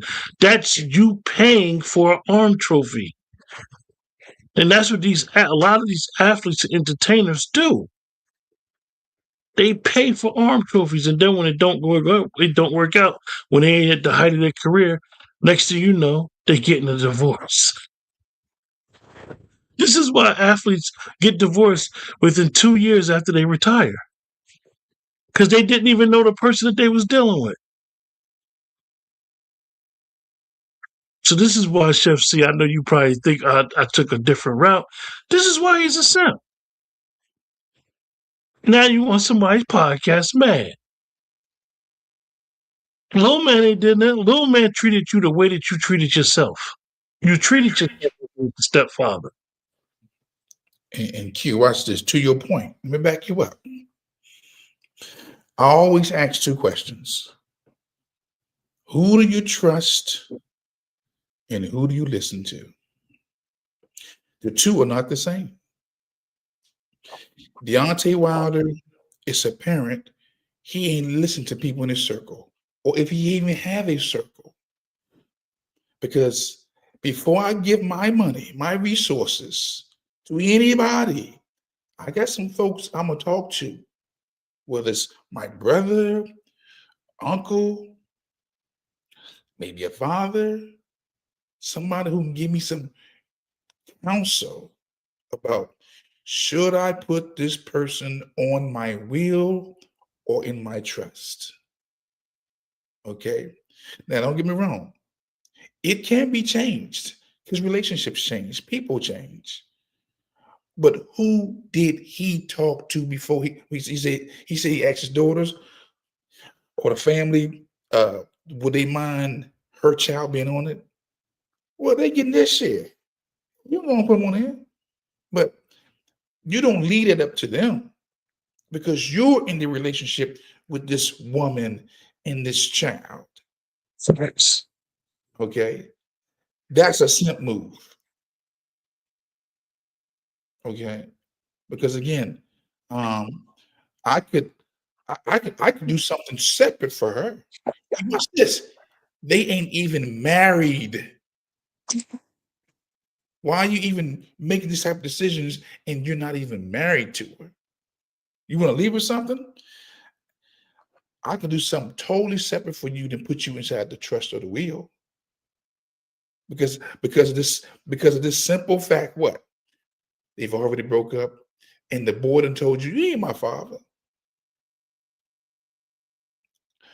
I had a stepfather, okay? He's passed away. My father didn't raise me. He's still living. Okay.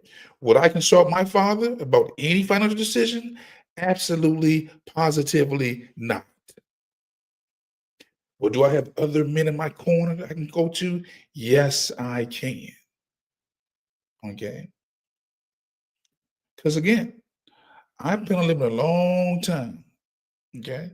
But I still have my will and my trust in place to make sure that the people who gonna get the stuff don't get the stuff. And it's not always family. It's the ones you are close to too. You want to do something right by them. But Deontay, I don't know who you trust. And I don't know who you listen to. But that situation he did with that girl, nah, that's a sentiment. 100%. Well, you brothers, y'all touched on something, um, you know, about laying a particular law down, per se, right? And we've watched the emasculation of men in different ways, Mhm. right? A lot of dudes ain't got the foundation up under them. They ain't got no feet up under them. And you could be a millionaire. You can be a financial person, right? You can be bringing in a bag and everything. That's cool. But what you really standing on? What you Mhm. really standing on? And I have this clip that I wanted to play. Now, this particular newscaster, he was, basically showing, different ways people were celebrating the new year. Okay, and he got to one particular, it was a sports center guy. I forgot. I think his name Van Pelt, Scott Van Pelt, right? And he was showing how people was celebrating the new year. Excited about it and all this fly stuff. You know what I mean? And but the news, the media decided to pull up, do what it always does with its sneaky shit. Pull up, first they got the male and the female kissing up on each other, and I'm not gonna spoil it for y'all. Let me play this for y'all real quick. Yeah, let me play this. Fair use. Yeah, live makeouts on Sports Center. Get into it. Oh, what do we got? We got Y'all saw that? Let me play it again. Y'all saw how he had to switch that tone because look, the way he really feel, he almost forgot he was at work. But the public emasculation, folks gonna, he ain't black. Now fuck, look, it ain't just a black thing, okay? I know this is the Blackity Black platform, but I'm talking about the public emasculation and how men, a lot of men, are bending the knee to agendas. Peep this. yeah, live makeouts on Sports Center. Get into it. Oh, what do we got? We got love in the air. He definitely caught himself. Uh, you see, I He see that, definitely right? he definitely caught himself. He knew. He's like, ah, god damn, I'm on this major platform. We can't be any bias. I can't make it personal. But again, you know, how does I look at shit like this and I say to myself, how does not even 5% of a population get such a strangle on the way we look at things or the things that we accept as a people? here. He knew he was right in the beginning of just having some objection against that. Like, don't be showing me a bunch of booty bandits slobbing each other the fuck down. No. So when he said, "Oh, what because are we doing?" Stand on that. That's the because foundation I'm talking about. Go ahead, our Q. society ostracizes somebody who stands on a morality compass. He would have gotten destroyed and lost his job, and then do a whole bunch of explaining for his insensitive remarks of less than Right, 3% of the insensitive. You got population, it, like you Q. said. Q got the right talk of insensitive. Right, Q. Go ahead. Yeah. He would have been apologizing, tweeting for insensitive remarks for what he said. Well, what he said was basically what I would have said is, damn, we don't need to see all that. Like, come on, man. This is a celebration. Why y'all have to do that? Like, and it's crazy because we're the majority. We in the majority, we see this type of stuff in the agenda. And it's like, we're so, like you said, Chefs, we're so scared. And the country has got us so twisted that we're scared to say anything. Because we're scared to stand on anything. As they say, stand on 10.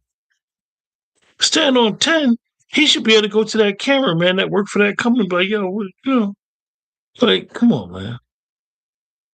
Yeah, come on. But we too busy these words that they use. You got to make everybody inclusive. No, that's not practical. And that's not reality. Everybody's not inclusive. Everybody should be treated fair and just. But that don't mean everybody's inclusive. I'm not inclusive to any of you gentlemen's home. But if I was to come by, you would treat me fair and just. See, we somehow or another, the phrases that we use and the slogans that we sometimes live by have really came back and bit us in the peripheral ass. When we say stuff like, "What that person do don't concern me." Oh, you sure? Wake that up, Q. Come on. You sure it don't concern you? Now, what they do in the confines of their home don't concern you. But when they do it in public, it concerns you. And you should be concerned. And it goes back to holding each other to a standard. Holding your family to a standard. Holding your friends to a standard. Holding your extended family to a standard. Holding your coworkers to a standard. A standard. Regardless of what the personal choices that people make in life, like Brother Juan said, you got the freedom of choice, but some of those choices come with consequences.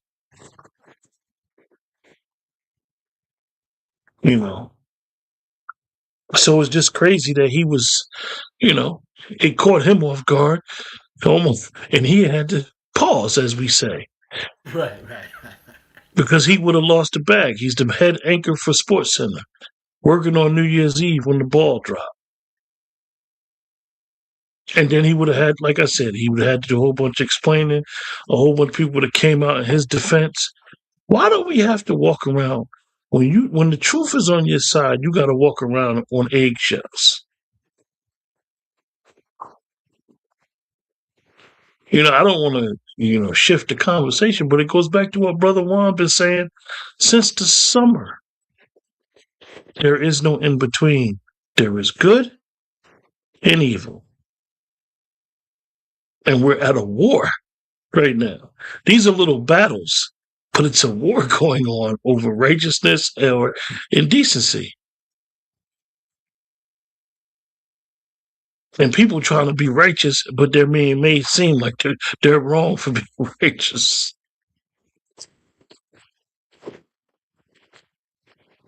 You know, what do you know? What do you say, right, Chef? Well, no, you said a few pieces that the consequences for decisions and what's right is wrong. Well, in some regard, what's right is wrong, and what's wrong is right.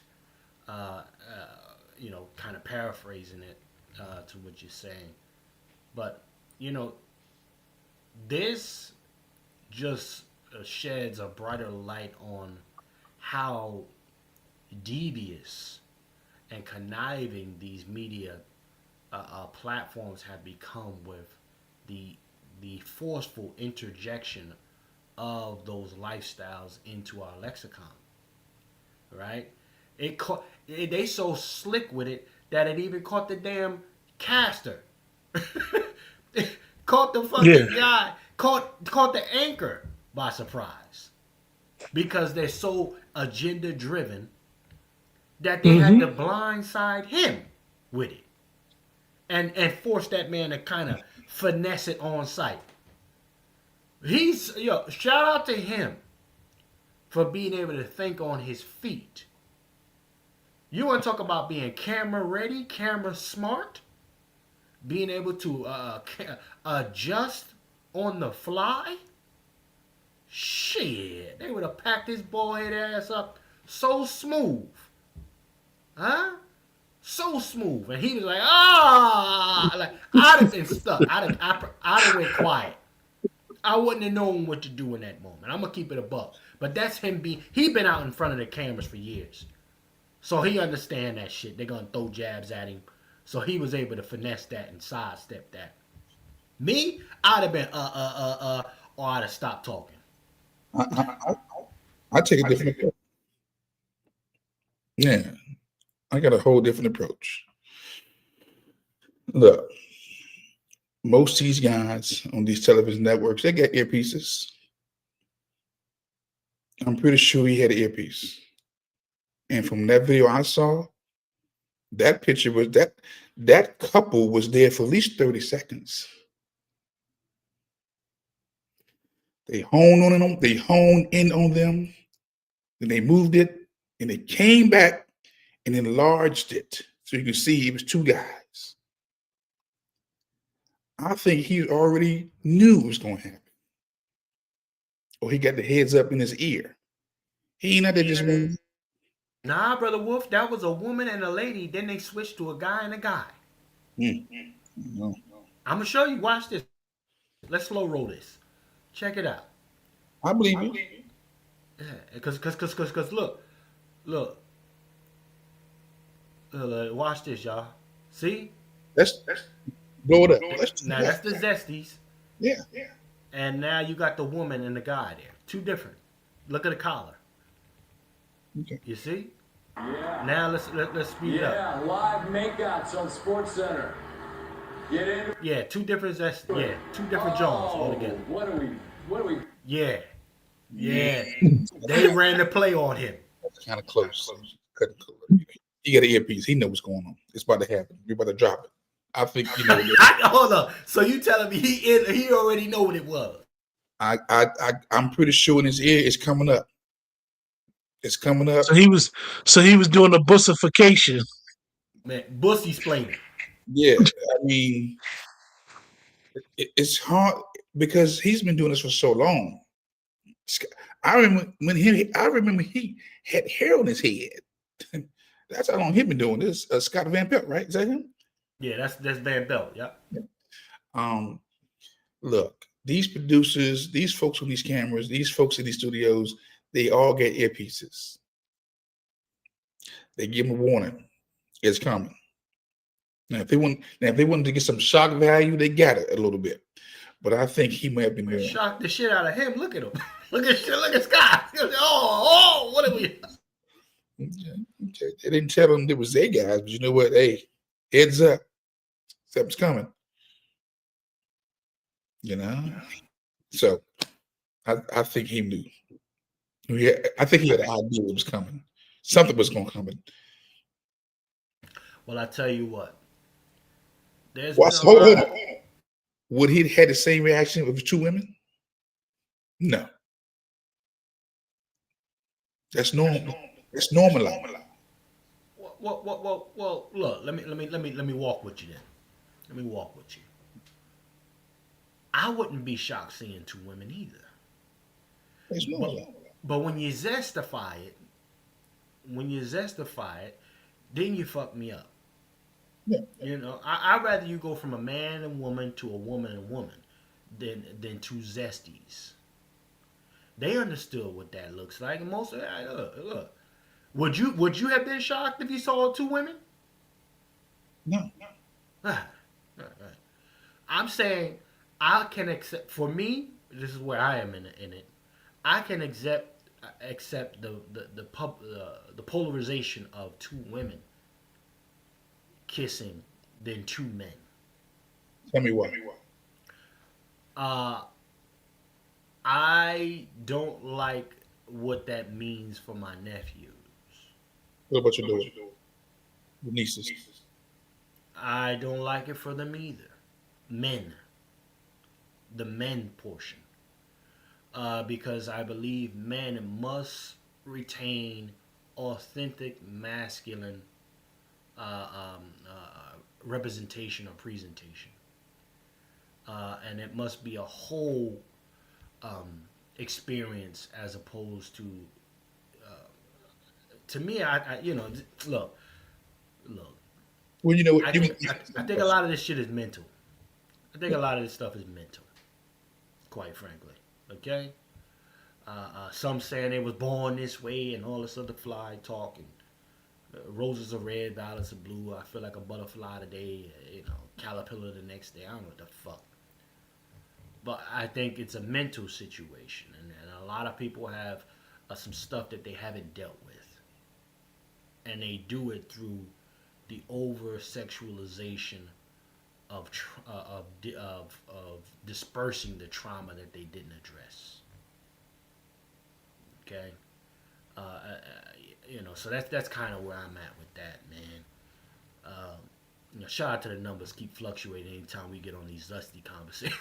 The numbers always drop. Shout out to the algorithm of the internet, boy. They be on some shit here. But anyhow, we talk about the consequences, decisions, etc. Mm-hmm. Right? And the latest decision has some people up in a roar. Okay? Yeah. This latest decision has many people up in a roar here. Venus got my blackety blacks really pissed off. Some of my blackety blacks. Pissed off that she decided to go get her a zaddy. So, you got Serena, who led the charge, copping her a zaddy and procreating. And then you got the movie, I think it was called King James, came out and talked about their experience having come through the ranks of the racial tennis environment that they were exposed to, and ultimately reaching the top of that field as professionals. And now, after the movie having reflect or shown some of the challenges these women faced, they both have opted to get the Mazzatti. Okay? Now, I want to have this conversation, gentlemen. I got to have this one. The nuclear family. The prioritization of that. Is it a myth? Is the idea of a nuclear black family a freaking myth? Or dream deferred? Okay? We're looking at a situation where our understanding of those two sisters having reached the Mount Olympus in their field of being those professionals, it's supposed to reflect something very important for an accomplishment for the Black American community, right? you know, being able to point at those two sisters and say, "Mommy, I can be just like the Serena Williams or the Williams sisters, right? I can be just like them. I get focused, I locked in, and show that I can be another black person succeeding in what appears to be a predominantly dominant white environment, right? So now what we're facing here, I personally, for me, I don't particularly care for this. I think this is and I'm gonna just keep it a buck. I don't need folks to agree. I think this is a direct slap in the face to that father.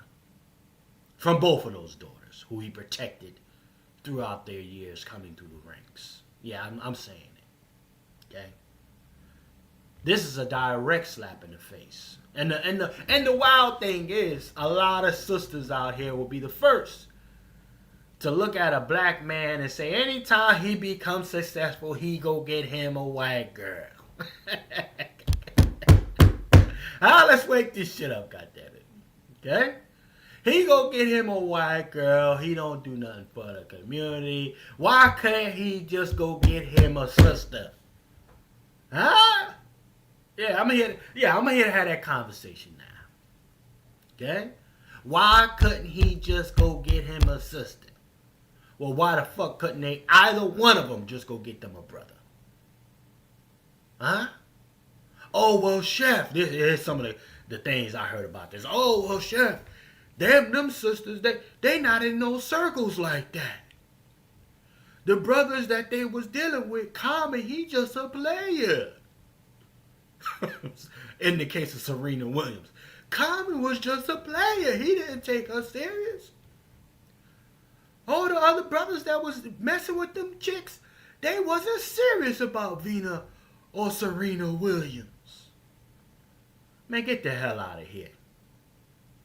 Then you got the pom-pom bed wenches coming through. Okay? Love ain't got no color. Let her just be happy. After Dad.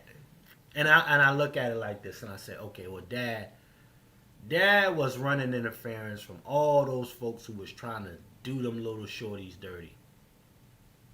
Mr. King, they call it the movie King James. Was it called King James or King Williams? Whatever, the movie. The King or whatever they called it. Right? Running interference because folks was trying to throw some crazy questions at his daughters, and he had to square up on a few of these interviewers. Huh?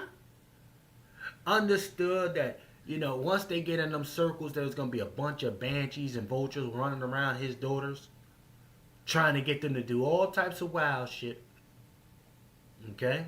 And he was there to run interference, to protect black women in this case. And after all these years, you telling me that these sisters couldn't find no brother? The importance of them having tennis success as black women isn't as important as having relation success as black women with their own kind. The importance of what that image shows. Right? So, I shout out to y'all in the chat. I got some in here in the chat saying, Venus, shout out to this. Venus is worth more than her Italian husband. He's a restaurateur and an actor. She speaks Italian. What the hell does that mean? If we're talking about what happens in the public, right? These shows of affection and witchery. Yeah. The swirling. Okay?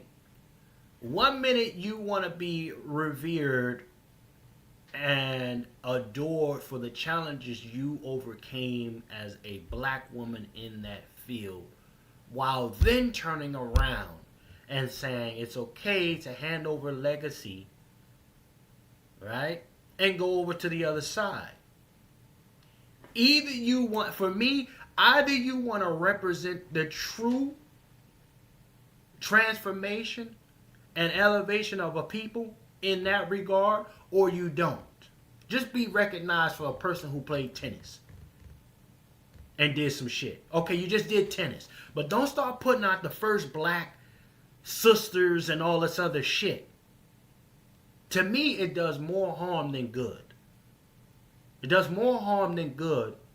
And then y'all put out a movie showing all the racism that you faced.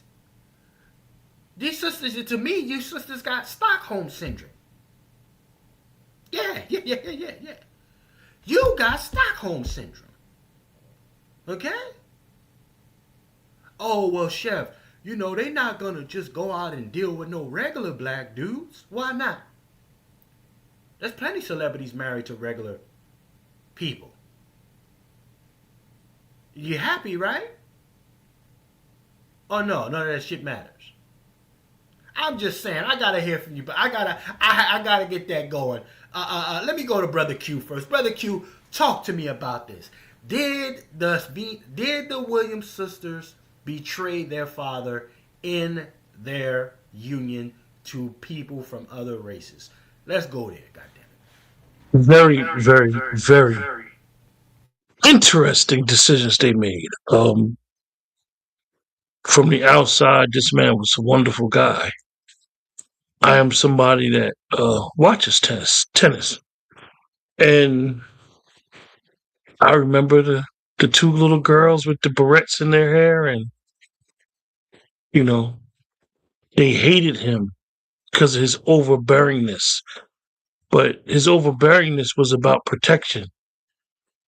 Protecting and giving his two girls his love for tennis and making sure that they got the same opportunity that everybody else got. Then the world fell in love with them. I remember when Venus used to cry when she used to beat Serena because that was her big sister and she didn't want to make her little sister upset. And then Serena started dogging Venus out because she was the better player. And they both went through their good and bad with black men. But at the end of the day, for them to do this, sometimes it's all about the optics. And it looks alarming. I'm going to play it safe and say that. It looks very alarming. And it speaks to what we view of each other. Because like you said, if this situation was reversed, when you see a lot of the black athletes marry outside their race, there's, a lot of sisters be like, that's betrayal. They betrayed the race, and this, that, and the third. And then when we see this instance, a lot of people are quiet. In particular, a lot of our women are quiet about it. They're not saying that. As they say, they ain't keeping that same energy. I find it interesting. And I'm not going to err on the side of caution. Is that I'm going to just say, you get what you want. What you come is the choice that you decide to make, you're gonna get exactly what you decide to make. Let's see if these two young ladies decide to have children. That's gonna be interesting. I think Venus is diabetic. I don't think she can have children. I don't know for sure, but I remember she said something before about not having children. And it goes back to Chef C, only because of where they're from. They from Compton. We even saw Serena perform last year in the Super Bowl, Not Like Us. We know the significance of this song, even though she may have been saying it to Drake because Drake is half black and half white. When she decided to crip walk in Wimbledon, the black community stood behind her.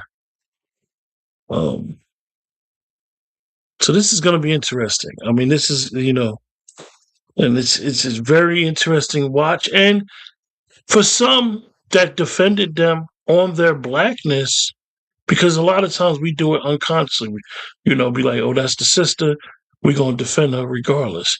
We're going to defend her against the racial attacks when they used to call Serena, oh, she like a monkey. Then people be like, oh, she got to be a man and all this crazy stuff. You know, oh, okay. She is Serena. Serena has kids. I didn't even know. See, I didn't even remember that. And then even when we see that the complexion looks like Serena's been bleaching the skin. Come on, Q, wake it up. There you go. I was going to get there. I mean, let's be honest. I mean, so sometimes we do have, and I'll tell people, I listen to what Dr. Umar said about him. I know he's not liked, or a lot of people know that he has a lot of issues in his personal life as well as some of the things that he's done to the community. But the man is a psychologist, maybe child psychologist, but some of the traumas that we all have, they could rear their ugly head. You know, like I said, we tend to weaponize our own blackness. And what I mean by that is I'm super pro-black when I need the black community to come to my defense, or I need something, or I have a black-owned business and I'm telling people I'm guilt tripping and I'm telling you to support a black business. Wake that up, Q. There you go. Come on. But the reality is that it's a grift for a lot of people. It's a grift for a lot of people. So we need to understand that. We need to understand that people play blackness in this country for black Americans. And the reason why I'm always say, and I'm an advocate for people to understand why we're so unique, that's all we got. All we can say is I'm a black American. We don't have that fall safe where a person be like, oh, I'm Jamaican. Oh, I'm Haitian. Oh, I'm Guyana. I'm from such and such tribe. We don't have that. They got what they got, right? Rightfully so. We don't got that. So what happens is people that are melanated, not all, but a lot, and even some of us use that emotional trauma that we've endured to play on that. It's an emotional trauma. And that's what people do. They play on it. We would have never, listen, I don't care what nobody say. Nobody, I know this is Venus we talking about right here, or in both of them. If you would have told me 25 years ago that they would both be married to white men, I would always say, you love who you love. But I would have never thought those two girls would be married to white men. Come on, I wouldn't. I just would not have thought that.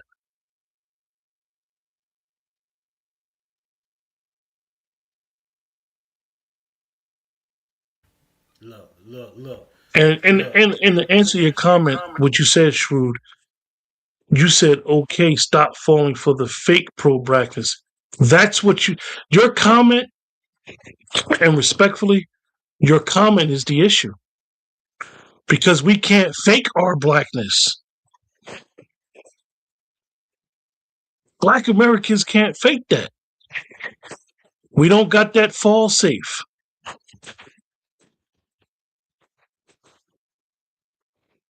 Now, you got other people that will come in and cosplay, but then the second some shit happen, they say, me not black. Me no black. I'm gonna land my plane with that, man. And you know, well, hey, Chef C, we'll see how this tape plays out, though. That's a whole fact. Yeah. Look, I mean, listen. Serena went into that marriage nice and thick the way that most folks loved her, the way we saw her, and then she got in there and started having weight complexes where she wanted to, she lost all that damn weight, and now she fucking cakes open. That is Stockholm syndrome. I don't care what nobody say. That's mental shit going on over there.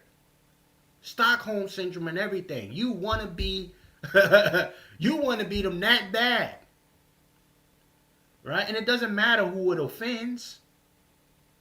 Okay, and that's just me. I'm seeing it what it is. And shout out to Sister Star. Sister Star put it. Let me see what my Sister Star. She put this in here. Look at it. The father didn't even attend Serena's wedding. There's definitely some tension between them and their father. Because he knows and they know the sacrifice that man made. Not only to put them into position, let alone coaching them to win, but to protect them while they were there in that hostile environment. We talk about provisions and protection all the time on this particular platform. Right? You can't listen. But this is why I also said, isn't it ironic that both of these shorties waited, got a certain age, and they immediately decided to go to the other side? Because now dad can't tell them nothing. Dad can't tell them shit because they got their own money. Shout out to dad. Huh? For putting them out there on the courts long enough and having a decent enough reputation in them streets in order for the neighborhood to get behind these sisters, quote unquote, right? To say, you know what? Y'all coming from out of our neighborhood, we gonna hold you down. It literally took a village to get them sisters where they are. Right? And the mere fact that, okay, it's no problem. Okay, yeah, it took a village. You know, my dad was here. He did what he did. But I'm grown now, and I want Zaddy. Okay? Serena got 2 of Zaddy's kids right now. Working on a 3rd one, I believe. Serena. Okay? Venus was the first one because she was older. Venus was the first one who got exposure to the hostility, that hostile environment with which came during that particular time, or still is, when you're a black person in them tennis circles. Okay, you can't tell me that's not Stockholm. Well, because they're world-class athletes that they can't be subjected to that. What we talking about? You know what I mean? Like it's and then cats will get mad at folks when you call this shit out and say, I don't accept this either. I don't accept this either. It's not right because it's what you doing in public. You wanted to be a beacon for Black American advancement in a hostile environment. Well, you're also on the flip side condoning the swirling. Actually being a trailblazer in it. You were a swirling trailblazer. Huh? Your whole family. And that's why I say, yo, it's hard for me to not look at it a certain way. And not look at it as ultimate betrayal. Not only was it one, but it's two. 2 of the sisters, 2 of the daughters that father put it all on the line for. You know, it's like, okay, well, fathers, what do you do? And and that's why I want to go to the brother Wolf. This is a brother, he's got a family, or at least he has daughters, my understanding, or a daughter. This, I'm curious to hear what he has to say about this, quite frankly. So I'm gonna stop there. Brother Wolf, what is your interpretation of this, sir? I wasn't going to say nothing because actually I haven't kept up with it. I've never seen Serena or Venus as pro-Black.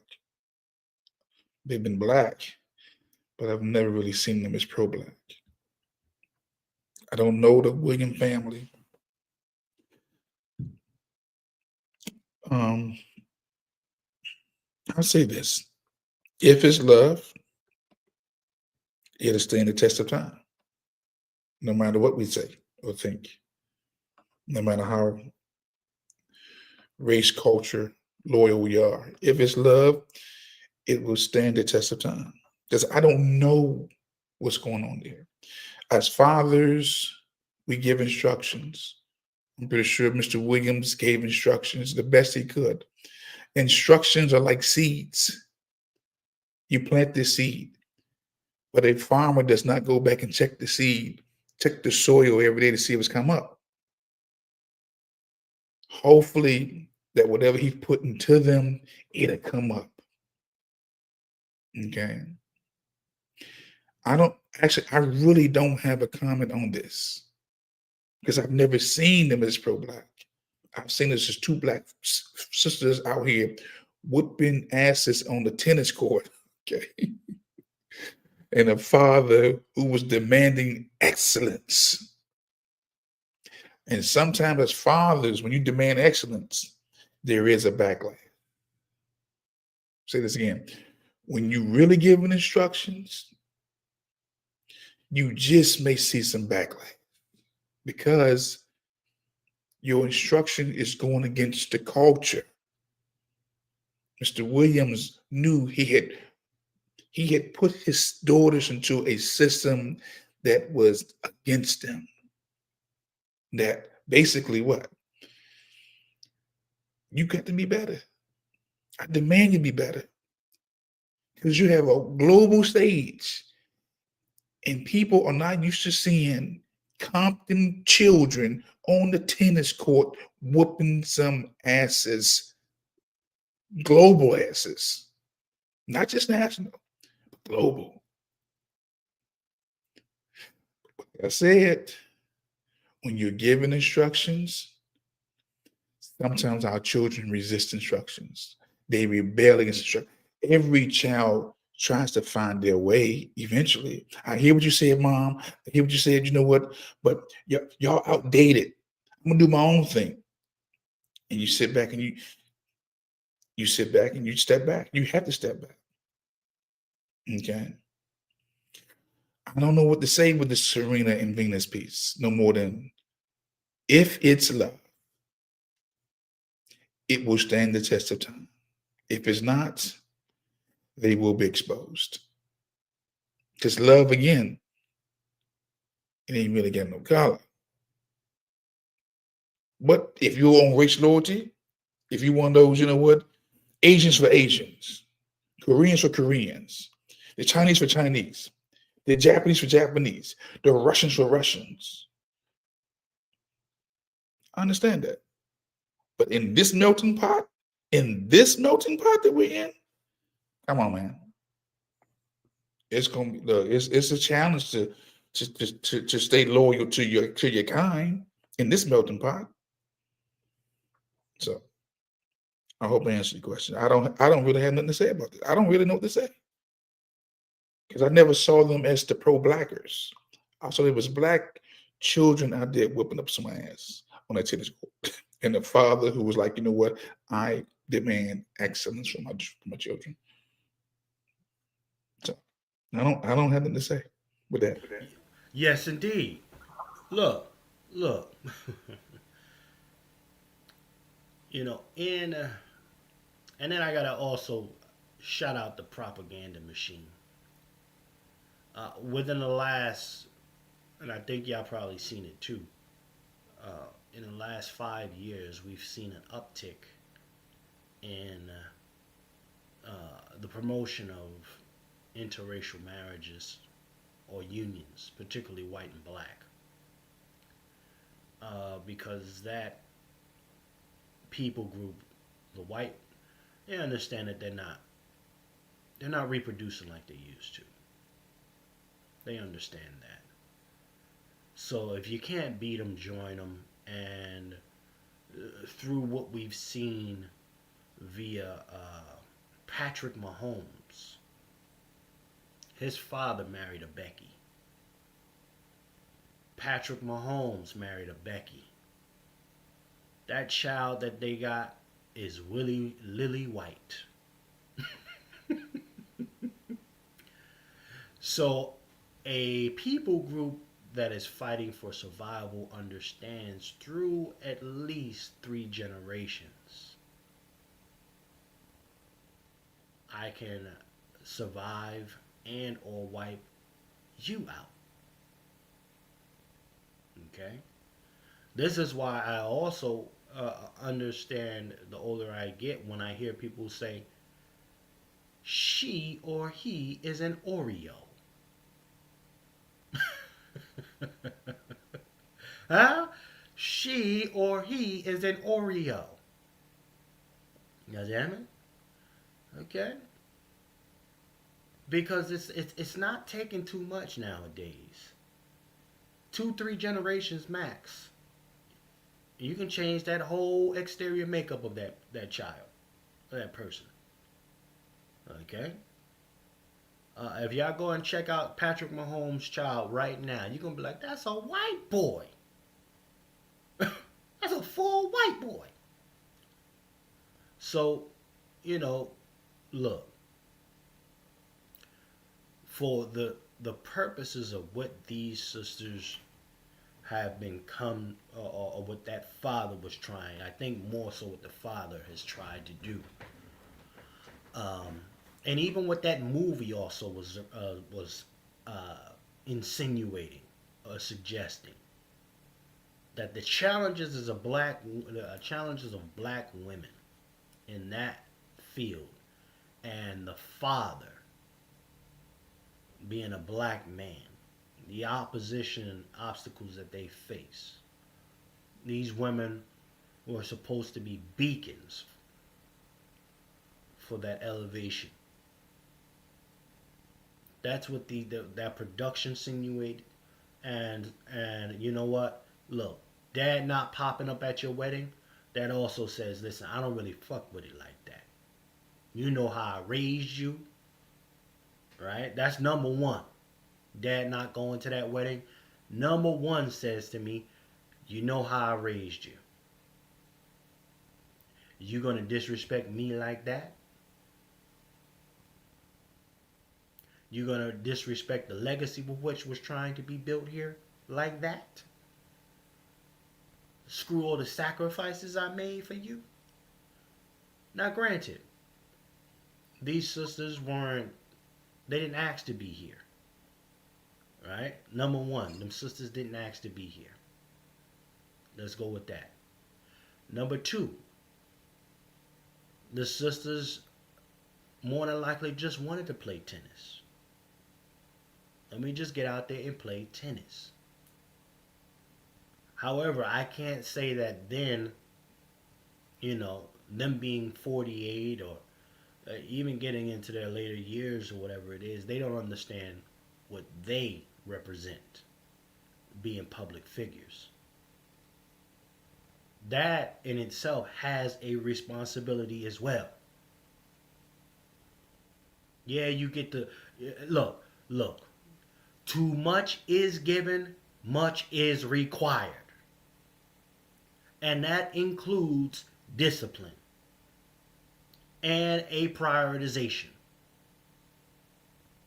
Okay? Your gift will make way. Yes, it made way for you out of Compton, the streets of Compton. Right? But there's also some responsibilities with that thing when you just decide to be a certain type of person. See, what we have gotten to now, and this is what, look, this is what we have gotten to, is now that, you know what, oh, they make their money, they're millionaires, they don't owe nobody nothing. Okay, cool. That's great. Do what you're going to do in your job, but don't leverage anything. It's cool to be black when you need something, when you need support. Huh? It's cool to be blackety black when you want the support of your community. But when you want to make a lifestyle, right? Hold on. Stop. What do you mean? Nope. Stop looking at celebrities to your community. What do you mean? Stop looking at celebrities. This is nonsense. celebrities influence closed-minded people. This is why they're celebrities. This is why they have influence. You're going to tell me that this image right here will not influence a generation of females to become solidified swirlers. I'm not even going to get into back and forth with this. They get propped up because they know the influence. Propaganda wouldn't have the stronghold on the community that it has if it wasn't effective. This is more propaganda. What are we talking about here? Propaganda don't mean nothing, but it means something at the same time? Stop it. They know that this is important.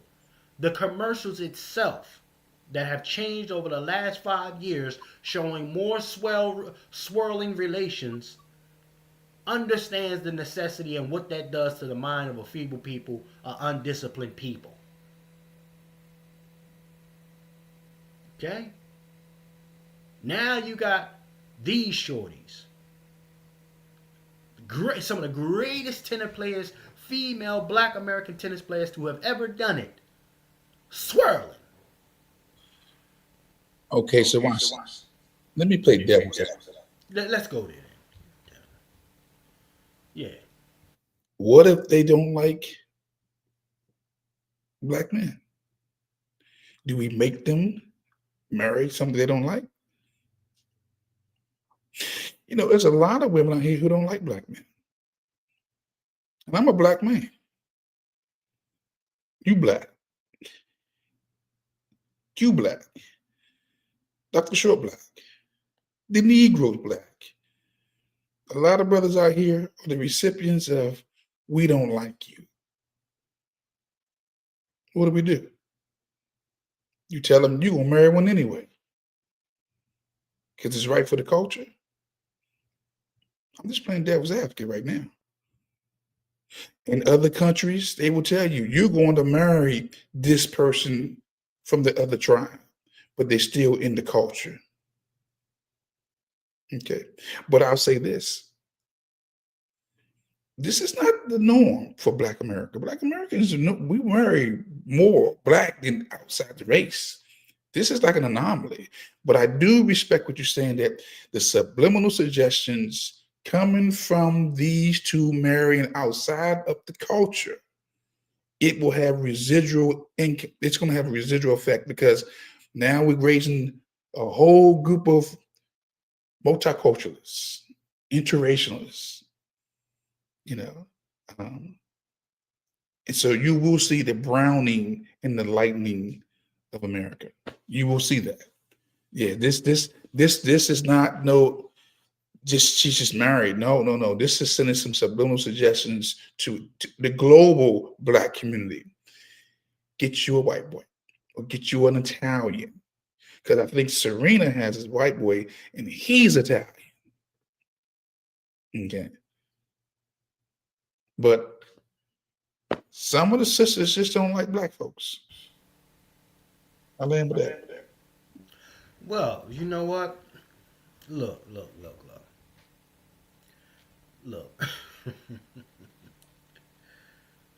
We are not now. Yes, I'm sure that the brother even told them sisters, "I want you to marry your own." I'm sure the father said that. I bet you. Right? Dads, especially the one who was so up under his daughters like that, don't magically just not go to one of the most important days of her life. Right? You just don't up and do that. That is only a pure rejection of what was happening. And, a way of just saying, I don't agree with it, and I actually feel disrespected by this. This is why I say that even for me, I'm looking at it after the movie comes out, and they get to see in real time the sacrifices and replay those things that took place. And, you got the other daughter, then go ahead, let's double down, Dad. I don't care what you did. I'm grown now. You know, what about me?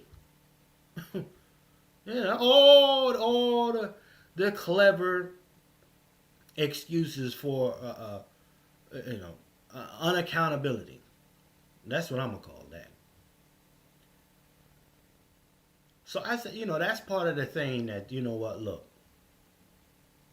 in these other cultures, these arranged marriages and things like that. That is part also what is keeping a lot of these other ethnicities strong is the commitment to staying with your own. Right? While this propagandized machine has incentivized the separation and has given every kind of reason why you need to glorify just not keeping it home. That's the issue I have with this thing. And for me, if I was that father, I'd feel exactly the same way. I feel exactly the same way. The sacrifices and all this shit, and how often I had to protect y'all from these vultures. And you get Stockholm syndrome on me years later. Please. That's what I call it. Stockholm syndrome, goddammit. But nevertheless, I have this final clip that I wanted to touch on. I was going to go into the Somali situation. That situation is crazy. The Somali Johns. But I want to touch on one thing. This final piece here. How many of y'all up to speed with the Stefan Diggs? Now, Stefan Diggs is the young man who's doing an excellent job procreating, reproducing. is popping these babies out. Damn it. Okay? He got them coming out.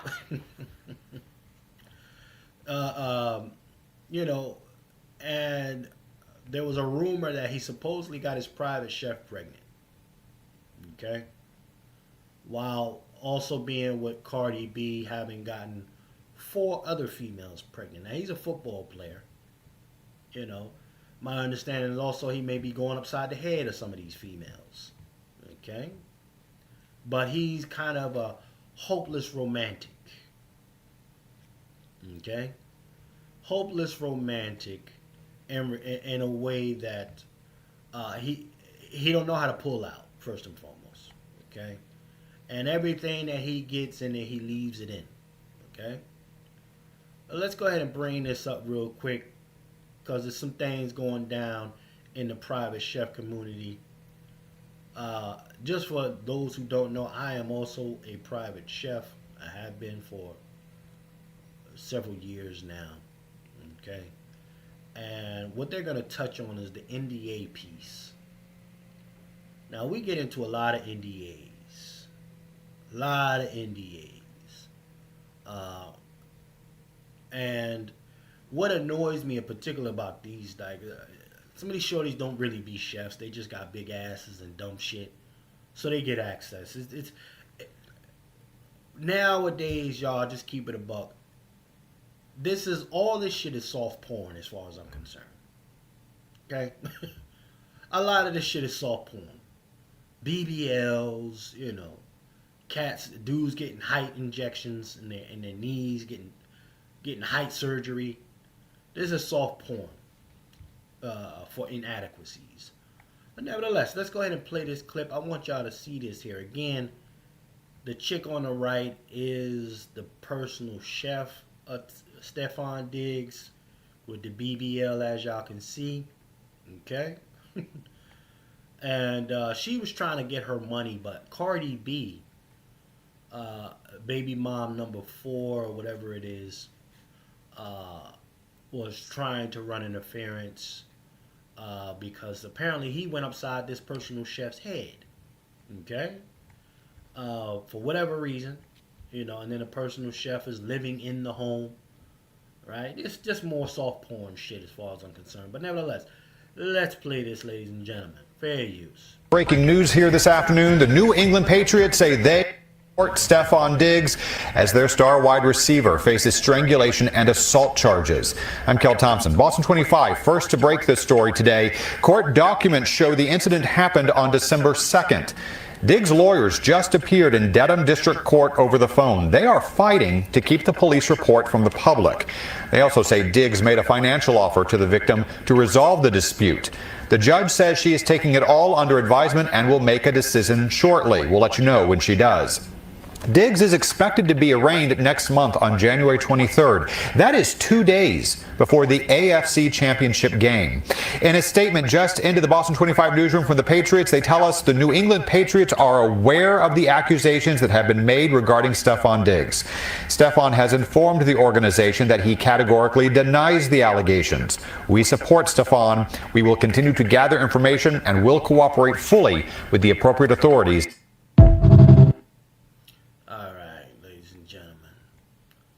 So, big booty chef, right? Big booty chef here, okay? Another one of these Jones, just like cooking with Kaya, and the cat gonna say, "Oh, chef, you hating?" Nah, fuck you. These women, these chicks and these dudes, they're not chefs, okay? These are YouTubers, okay, and that's it. Who wind up going viral. And particularly since Stephon Diggs he likes to have pretty women around him. Shout out to him, okay? Shout out to him. He likes to have pretty women, voluptuous shorties around him. And he low-key is a trick, okay? This chef right here said that he was bringing Cardi B in. Here's how the story goes. Right. Shout out to my sister Star. Shout out to Sister Star. They provide services. Right. So, in this case, the chef supposedly was told to take off for a week. She was a salary employee, and apparently she was a live-in chef with him. So she had to go and find some place to live for the week because apparently Cardi B was going to the house, to Stephon Diggs' house for a week. So she took off, and she later complained that she was supposed to be paid for that time off because that's part of the agreement. Okay, when she finally got back. Stephon Diggs, my understanding, then proceeds to go into the assigned room on the premise and chokes her on some spree whale time. Starts choking her and doing whatever the hell. And she, begins to leave the property. Cardi B then reaches out to the private chef saying, "Do not make this public, okay?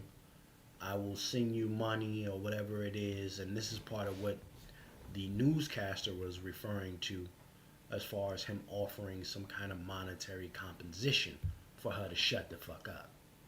All right? So, my understanding is that, he still rejected to pay her for that 1 week that she was supposed to be working. And then there's another weird-ass rumor going around that said that he got the chef pregnant now. I'm going to have to follow up with that later, or recommend that y'all check your own, do your own research on this. But nevertheless, Stephon Diggs has about 5 baby moms all around the same time that your girl Cardi B is pregnant. Now, when you listen to other folks and they say, "Oh, well, he got money," these is just high-paid simps with mental illnesses. A lot of these cats, right? A lot of these cats are mentally ill, and he's a hopeless romantic. So Cardi B, she fell for the jokes, right? Went from one cheater to another cheater. Stephon Diggs put her up in a rented castle, and Cardi B fell in love. put her up in a rented castle because she just a bust down New York chick, right? She's just a bust down New York chick. You know, that's another loudmouth female, right? Put her up there. She fell in love, got her pregnant, just like he got the other chicks pregnant. They're all pregnant at the same time. So the chef, right? Since Cardi being so in love now, the chef is like, listen, I'm not trying to hear none of that, man. I need my money. Okay? I need my money. And Stefan Diggs is refusing to pay her for that particular time, but offered her money to be quiet about him choking the shit out of her. Some are saying he's got some kind of CTE going on. Okay? But Cardi B is running the play to keep her quiet. This I find, let me see. Okay, yeah. Shout out to Brother Q. This is all the same kind of goofy shit that serves as what other people think should be normal. So even in the same instance, and I'm just bringing the correlation between the two, we talk about how the imaging of, what the Venus and Serena Williams sisters represent as opposed to the conduct of this stuff. It's one and the same as far as I'm concerned. Stefan Diggs being a baby maker, running around, no protection. Clearly, all of these shorties is not wearing, letting them going up in their raw dog. All of them. All of them. Okay? It's no different than what he represents as opposed, as far as I'm concerned, what the Williams sisters represent. Right? Where's the grounding for any of this? When you really start to look at it. Okay? But again, of course, it'll be a situation where he will also come out and say, they trying to railroad a black man. Of course that's going to be the case at some point. And Cardi B with her loud ass mouth, and her rhetoric as well. Especially the way she talk about black folks. Isn't it ironic how both people find themselves with people that don't really like them like that? Isn't that some shit? But I just wanted to bring that up right then and there and make the connection. Y'all follow that along if it matters to you. If it don't, oh well. It is what it is. Life is going to go on. I want to say a major salute to those who have supported the program. Shout out to the brother Kev. I didn't get your sounds, Kev. Salute to you. I appreciate your support. Shout out to my brother Meech for putting on today as well. And I guess that's all we have the support for today. Brother Wolf, let them know what you got coming as far as your pivot is concerned, sir, for the future, and what you got shaking in that regard, sir, if you're still there. Oh, you're muted, sir. Can you hear me now? I hear you loud and clear, sir. So again, it's good to be back. First of the year with the family. Yeah, I'll decide to pivot. I may not talk about politics and celebrities, none of this. Just let them do what they need to do. Become carcass stuffed over. Yes, indeed. Yes, indeed. Right. But my focus will going into 2026 will be can you hear me? Yes, sir. I hear you. Will be to balance the negativity that's going on these social media streets.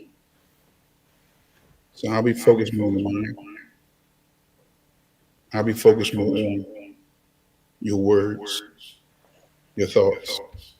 Because I think that we don't put enough respect on our words and our thoughts. And I'm very familiar. I did the research, and I know the power of the spoken word, your thoughts. I can trace your current situation to your words, your thoughts. So that's my pivot. When I come on, you may not hear me talking about the black of the black, or the politics or the celebrities. You'll hear me talking about mind your mind business, like mind your mind business. Watch what you say out your mouth, your thoughts. Your thoughts are always in reality. That's my pivot. Um, so you will see me. And trust and believe, I'll still be doing the gun piece. You can always go to lwftraining.com. That's lwftraining.com and get that gun training or that gun suggestion. What type of gun you should get used, whether it's a shotgun, a rifle, handgun, or revolver. We're gonna still talk about gun stuff, but I got to pivot because again, there's enough people on these social media streets talking about the clowns and the drama and the black issue. But we need some folks who want to hopefully get you to change your mind, get you to be more focused on being a good person, not waiting for somebody outside of you to get right. You get right internally, and everything around you will begin to fall in place. So that's my pivot. I may even change my program to inspire. So probably by the end of the month, it'll be a full launch. But yes, I have pivoted. I'm still black. I still will shoot. Brother Wolf. Yeah. 1 second, sir. Stack you hard, fool.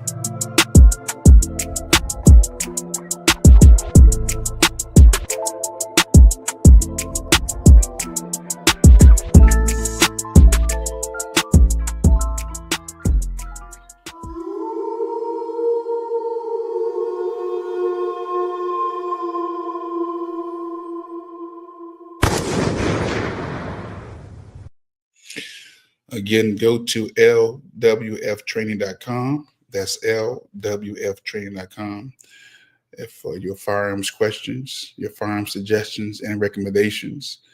But again, I will be doing the pivot.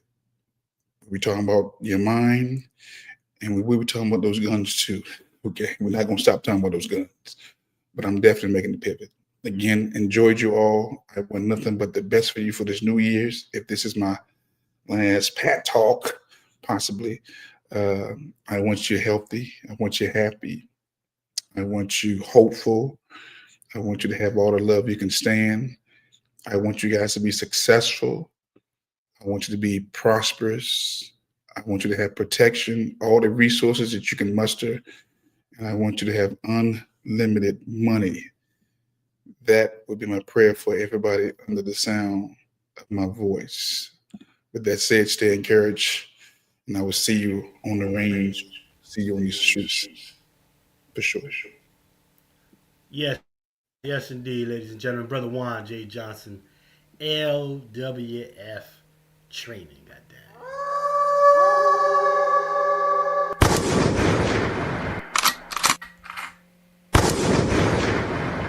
Better believe it, ladies and gentlemen. Salute to our brother Juan J. Johnson, ladies and gentlemen. Yeah, definitely go follow him over on his platform for all your firearms needs and more. Okay? If you need some inspiration, and what you speak becomes your reality, go holler at our brother Juan J. Johnson. Help bring you through on that. So, ladies and gentlemen, with me, I just want to say this to you, man. It's been a good run, a very nice little run here on the next Pat Talk situation here. I want to thank y'all for always coming through and sliding with us throughout the years. All right. I have been getting locked in, a lot more locked in with the food stuff. So I want y'all to definitely keep your eyes locked on that. Especially go to the other platform that I do have. I'm gonna start, getting that busting way more. Okay?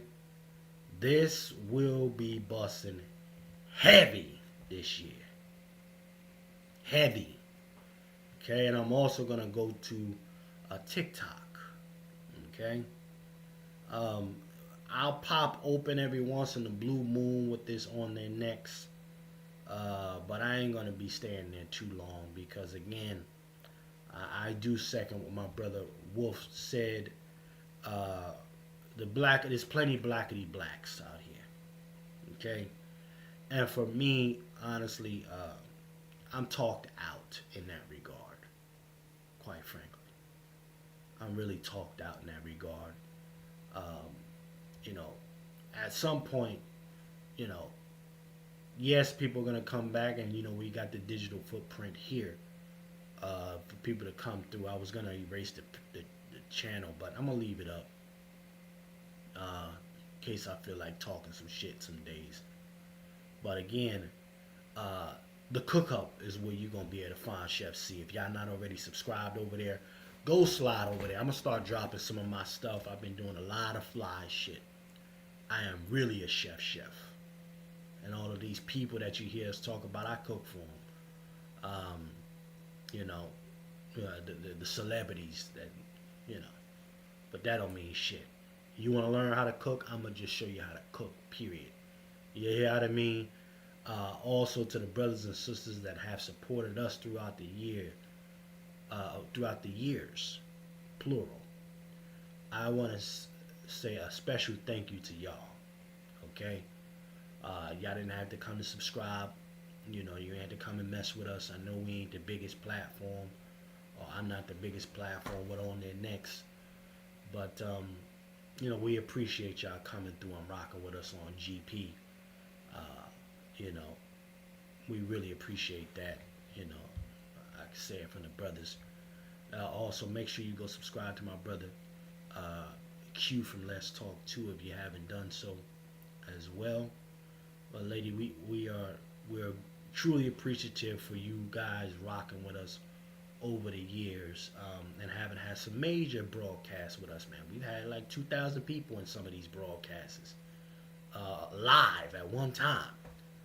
So, we've definitely done what we can do in this regard. And I'm here to say to you, ladies and gentlemen, although this chapter may be closing, there's still more of the book to read, per se. If you dig what I'm talking about. Okay? So with that being said, again, another major thank you to all those who constantly support and ride with us, man. And we couldn't be here without y'all, and we appreciate y'all riding with us. So, as always, ladies and gentlemen, remember, in a system of white degeneracy, you stand for nothing, you fall for anything. My name is Chef C.